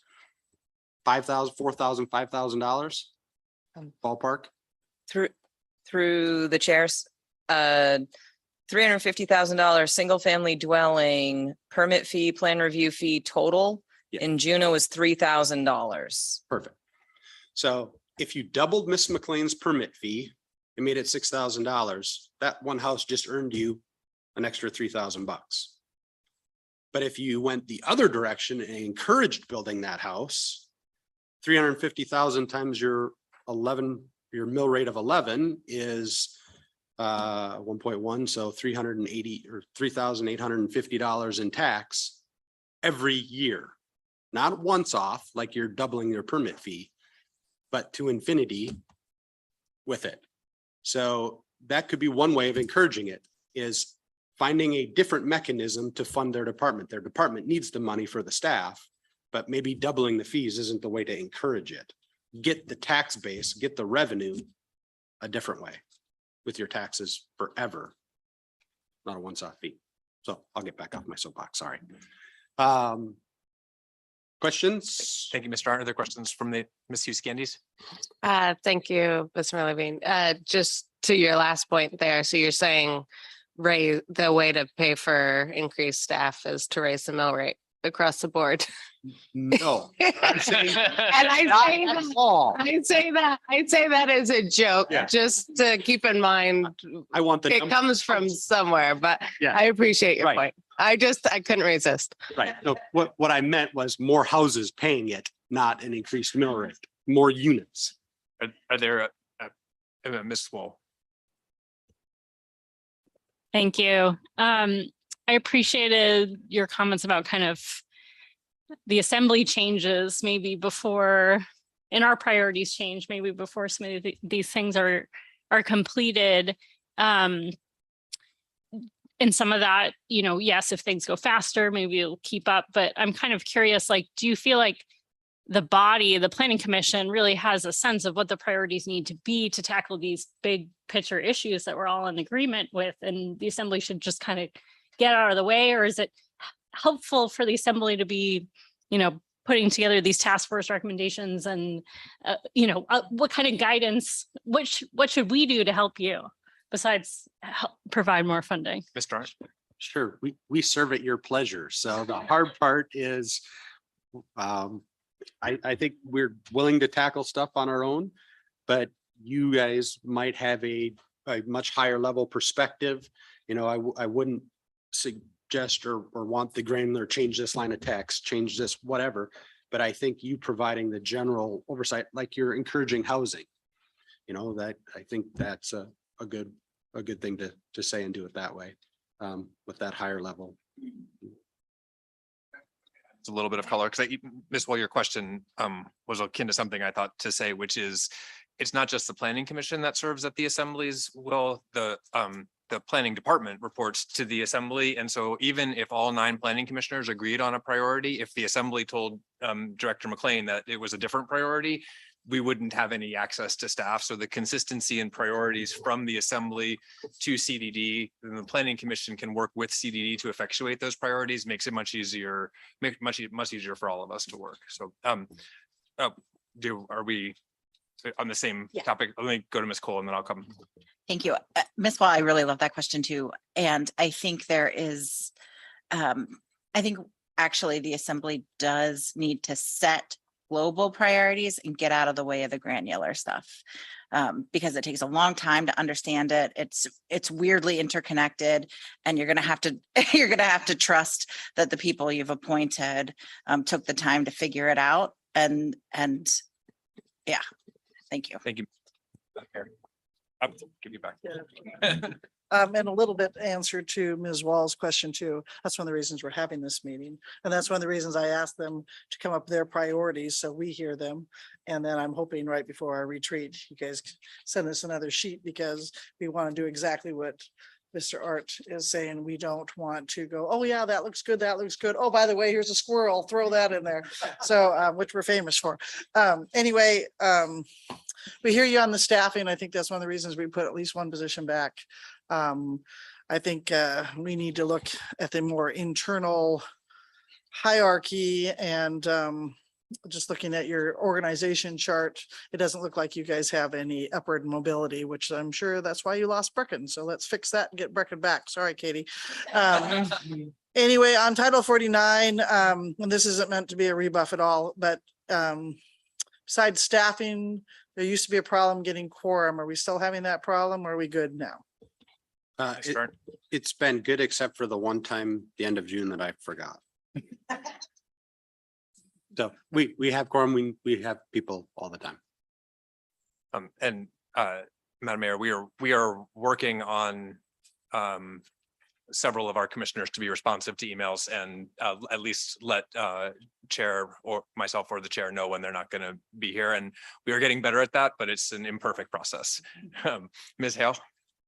Thank you. I appreciate that. I think the other thing I'd say is, thank you, Mr. Art, very good little summary. The other thing I'd say about priorities is remember that the assembly deals with an enormous swath of stuff.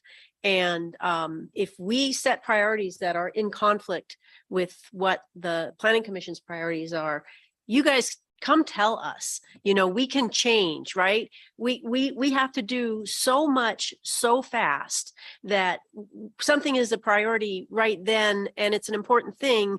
We just don't have in our heads what you guys have in your heads about what's going on at the planning commission level. So we're never doing that intentionally, at least not this assembly, I would say. So you just have to come back and tell us.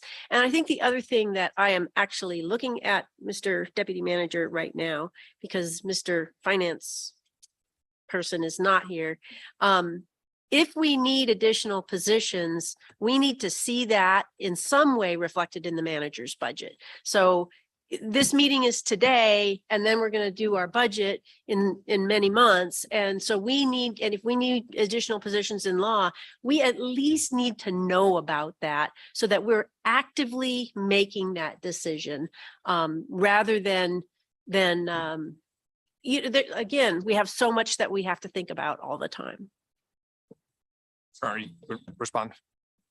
Yes, thank you, Ms. Hale. One thing to kind of put an exclamation point on it, also is Director McLean and I were talking recently, and she's concerned that she won't have staff to staff Title 49 going forward soon, that there isn't bodies to put on it. So that will be a complete stall out of our process.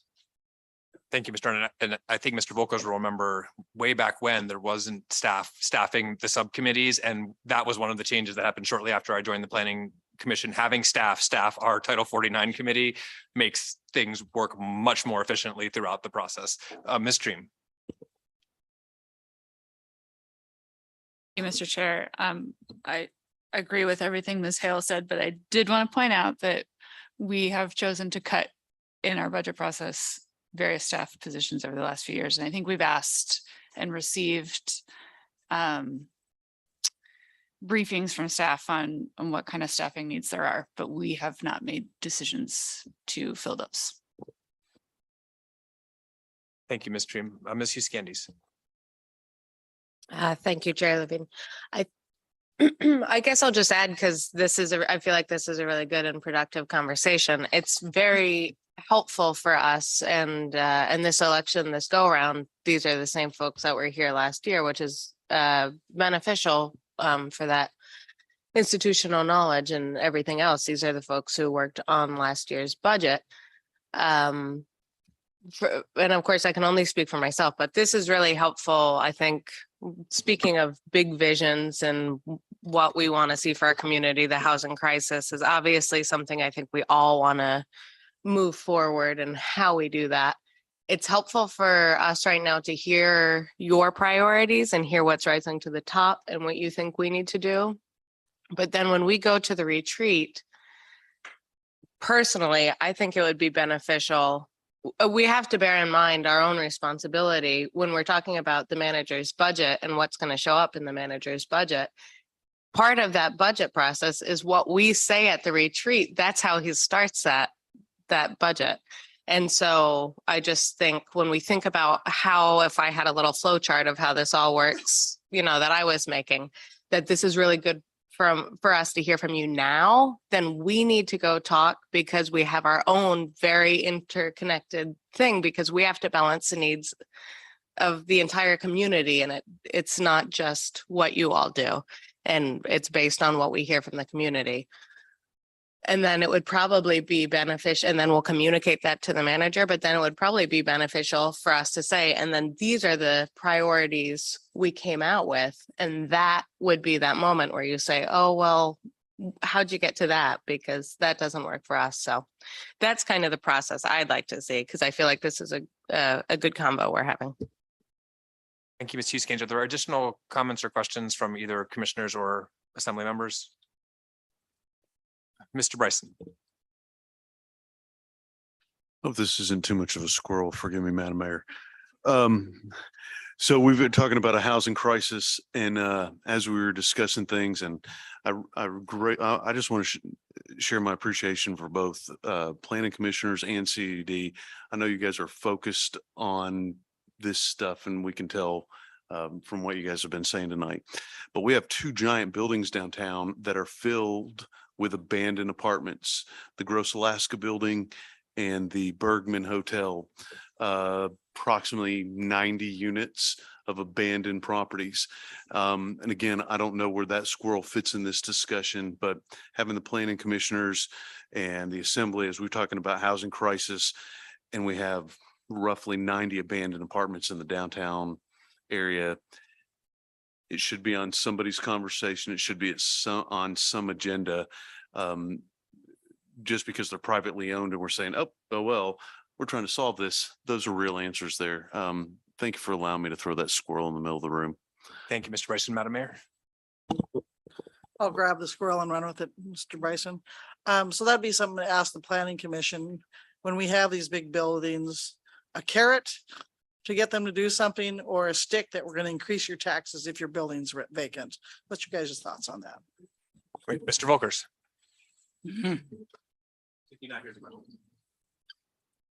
Thank you through the chair, Madam Mayor. I tend to like a carrot, if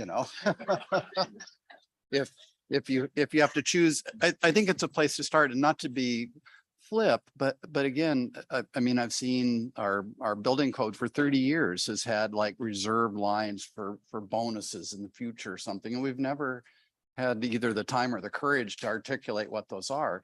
And I agree with Mr. Bryson's point, and that was kind of what I was trying to hit at earlier, is that somehow or another, we just have not achieved the economies to have the private sector want to convert those into housing. And I think those properties in question are, you know, they have, you know, hazardous materials, and they don't meet current code, and all, and it just goes on and on and on. So there's a lot of economic incentives or disincentives to do anything with the property. And I think that's where we're not going to solve it tonight, but I think there should be some active, broad, big picture thinking over how we create some carrots in terms of either flexibility on rehabilitation, where you don't maybe get pulled in to jump through every little knot of the building code or something. We tried to figure out some incentives for Ock Bay. That didn't go well, and that's got a number of reasons. I mean, we missed our moment in time is the main one, but I think there needs to be some work subset that figures out how we incentivize where we want to go, especially with our downtown. Mr. Wilkers, Ms. Cole.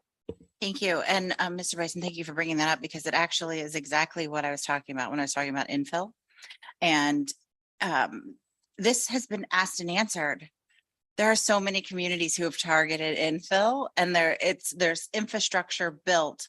All we have to do is follow the plan. It takes some money, but we just have to prioritize it and follow the plan, maybe adapt some of the plan to us. But there are 1,000 resources out there to do exactly what you're talking about. We don't have to invent this wheel.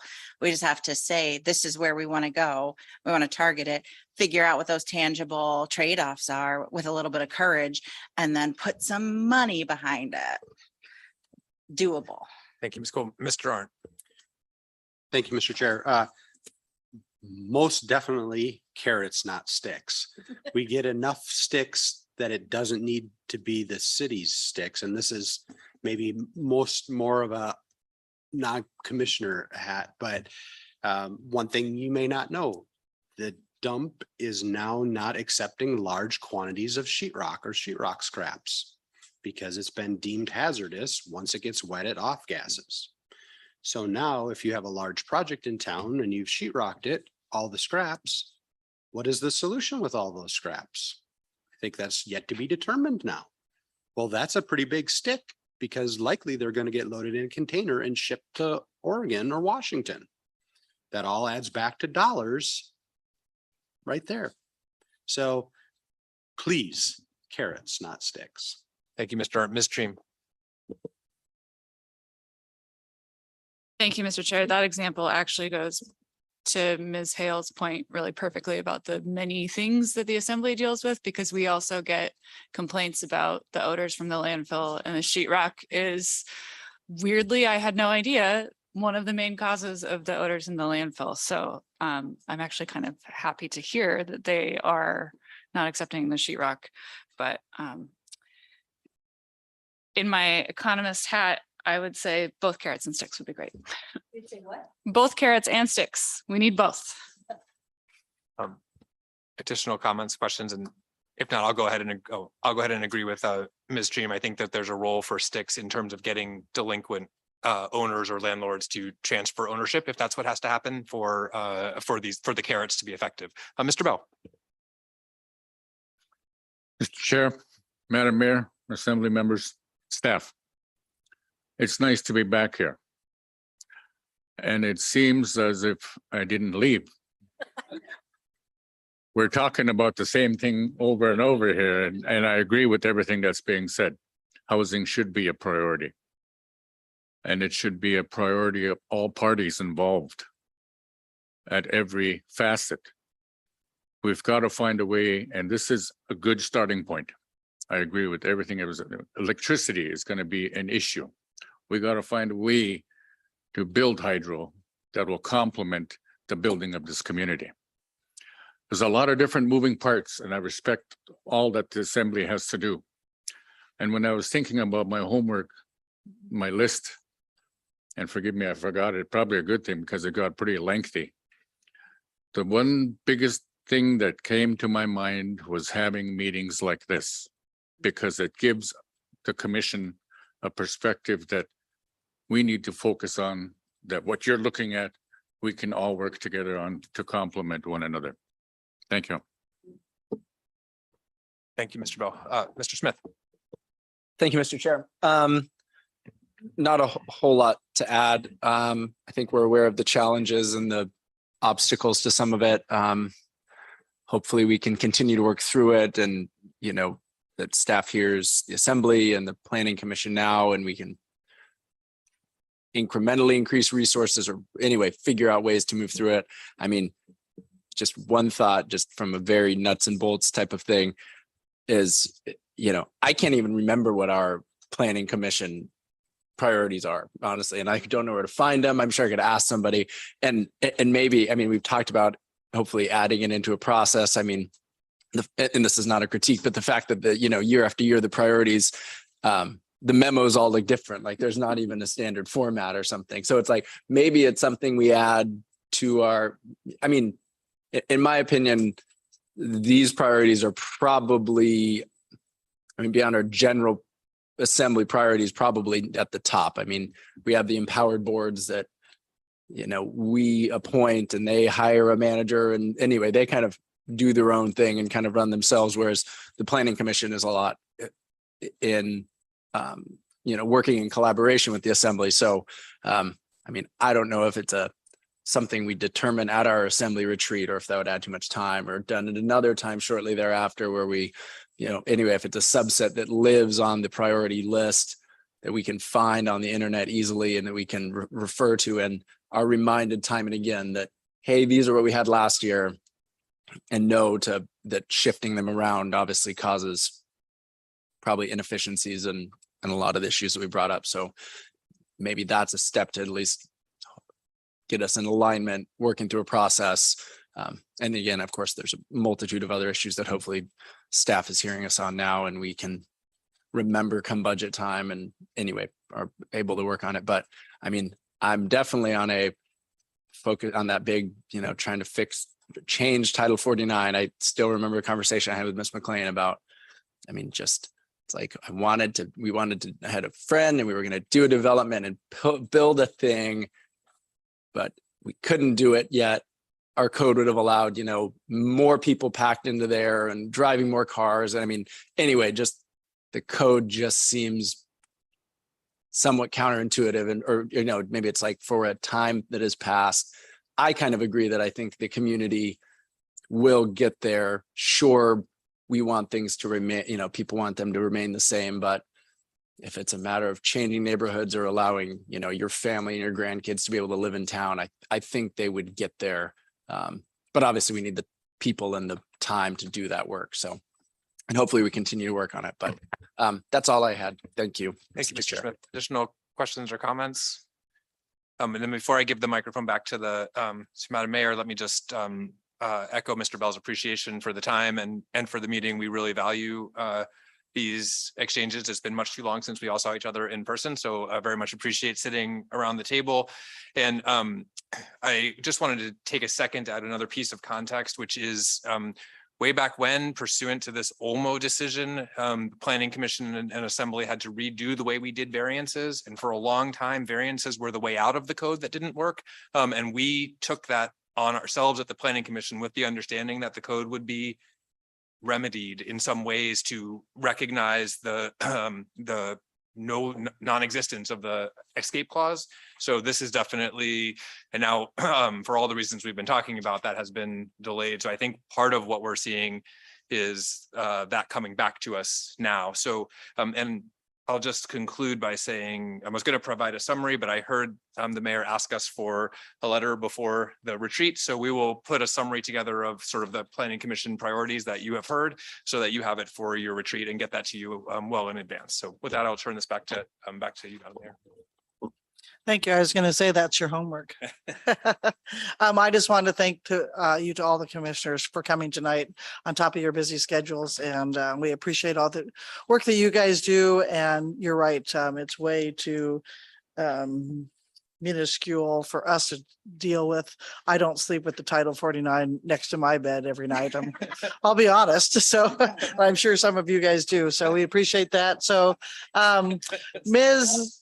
McLean had some priorities up there. I already hear there's a little grumbling on one of them, so you guys can fix us. If we would appreciate that you could give that before our assembly. And just so you know, we've already talked about the last week of January, have seen each other again, unless we need to get together sooner. So I agree with Mr. Bell that these kind of things are good for us, and we truly appreciate that everybody was chatting. So that's good. So, all right, with that, any further comments or questions to the Planning Commission before we let them run off for the night? Okay, escape quickly. And for the assembly, we're going to take a 10-minute break, 10 minutes.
We'll bring the assembly meeting back to order. We have two topics left on our agenda.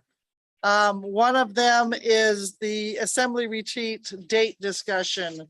So initially, we had November 5th and finance said there was no way they could get budget information and financial information to us by that time. And then we talked about December 3rd, and Mr. Smith is correct. We did not talk about an assembly meeting. We talked about it at a different meeting, but then because no assembly members had that in the calendar, that's the date we settled on. But so so our options are probably the 12th, and we didn't look at that because it was next to Veterans Day, and actually the 12th might be too soon for finance. Okay, yeah. So you're probably looking at the 19th. Okay, never mind. I'm hearing many things. Okay, the Saturdays in December. So we have the 3rd. We have the 10th, which is right after many of us, the day after many of us are coming back from AML, or the 17th. December. Well, you can, but let's do that around somewhere else. Well, December 10th is fine, but most of us are coming back Friday night from AML. The There you 3rd or go. the 10th is, either one is fine with me. We're making sure that our two people that work for AML will be back by December 10th. And we're making sure our clerks will be back. I'm sorry, Maria, what were you saying? You can't be eating. She's an AML. I said either one is fine with me, the 3rd or the 10th, I don't care. Okay, and I'm just confirming with Mr. Smith, you are not available the 3rd. Are you available the 10th? Yes. Okay. So it looks like we're having it December 10th unless somebody, Mr. Bryson. I requested, I'll change the day. I was gonna do something on Saturday. I think I requested next Sunday. But Yeah, I think we're all gonna, just so you know, folks, that would not be my first choice. I think we're gonna all be pretty tired from being gone a week, but people don't want to do the 17th. That's too close to Christmas. I'm fine with the 17th. Ms. Hughes Candies. I don't have a direct conflict on the 17th. It's just the December being so full of holiday stuff. The 10th, I have nothing scheduled because I know I'm coming back from AML, so it's guaranteed to be free. If I can keep the 17th free, it allows me to do, social stuff. Mr. Bryson. I can't hear Mr. Bryson. Sorry, Madam Glaszewski. The only thing that I would caution us against the 10th is that of all of the trips that I've taken this year, not one has pulled off without a hitch. So I'm thinking of travel. We make all this arrangement for Saturday and half of us don't make it back from AML because of a mechanical, a storm, snow. I don't know, pick your list of why we can't fly on our scheduled time. So I would be a little concerned to back us that close into it. As much as I appreciate Miss Hughes Candies wanting to have a whole lot of holiday time, the 17th sounds pretty like it's not as. All right, Ms. Thank you for your Ms. time, Matt. Dream. Thank you, Madam Mayor. I don't want to be on the same plane as Mr. Bryson. Are we totally completely limited to Saturdays? Could we do a Sunday? Well, that was my other question. We could go to Sundays. Most of us in the past have not wanted to do a weekday night. But because sometimes we run a little long. So if we start at 6 and we run till 11, that's a little long. This is for How a about- retreat? Yeah. Why would we start at 6? PM. If we did it weekday now. So most of us have not wanted to do it. But I said Sunday. Oh, I said we could do it a Sunday or a weekday, but most of us in the Oh. past have not chosen to do a weekday. I So I don't have a problem with Sundays, but I do know that there are churchgoers, so if people are fine with a Sunday, we could certainly do a Sunday too. Can we do Sunday, the 4th? Mr. Smith, are you back on the 4th? Okay, Sunday, the 11th.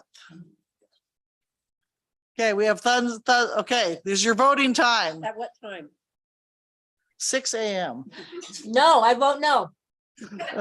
Let's find a date first. Okay, Sunday the 11th. The 11th. Okay.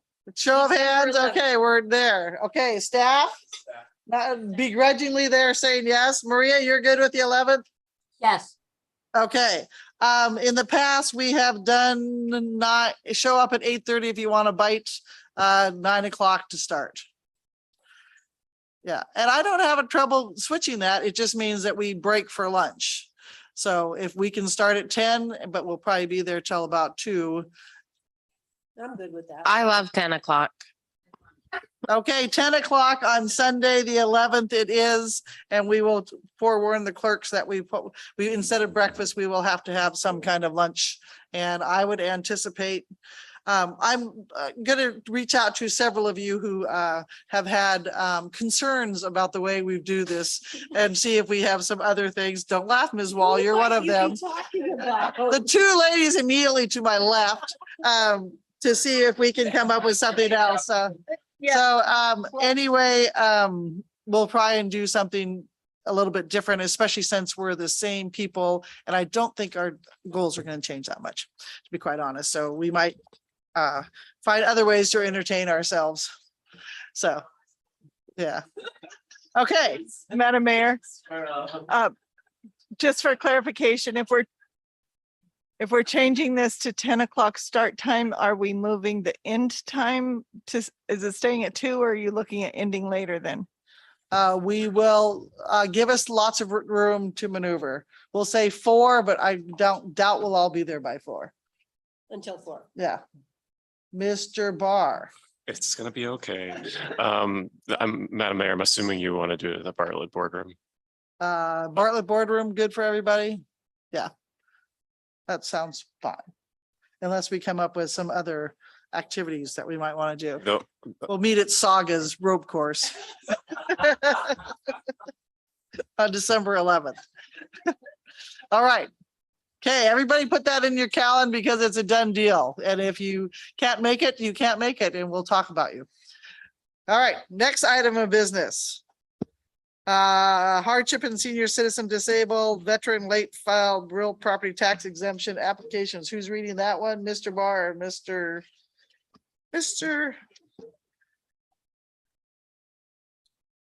Well, one of you has to talk about it.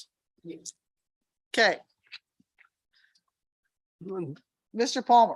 There is one property owner that has requested the assembly authorize the assessor to consider a late filed exemption for the property assessment. The assembly should consider this request and determine whether the property owner was unable to comply with the April 30th filing requirement pursuant to state and city code. The burden of proof is on the property owner to show the inability to file a timely exemption request. If the assembly decides to accept this late filed exemption request, the application will be referred to the assessor for review and action. The city manager recommends the assembly act on this application. Thank you, Mr. Palmer. Ms. Glaszewski. Thank you, Madam Mayor. I move that the assembly direct the assessor to accept the application for Jan Konitz for hardship and senior citizen exemption for review. And I ask unanimous consent. Thank you, Ms. Glaszewski. Any objection? Seeing none, that exemption is granted. Any other items before the assembly tonight? Yeah, I want to talk a lot. No. Good thing you don't have a microphone. Seeing none, we are adjourned. And I just want to say a thank you again to the Planning Commission tonight and to all the assembly members. I think that was a great discussion. So with that, we are adjourned. Thank you.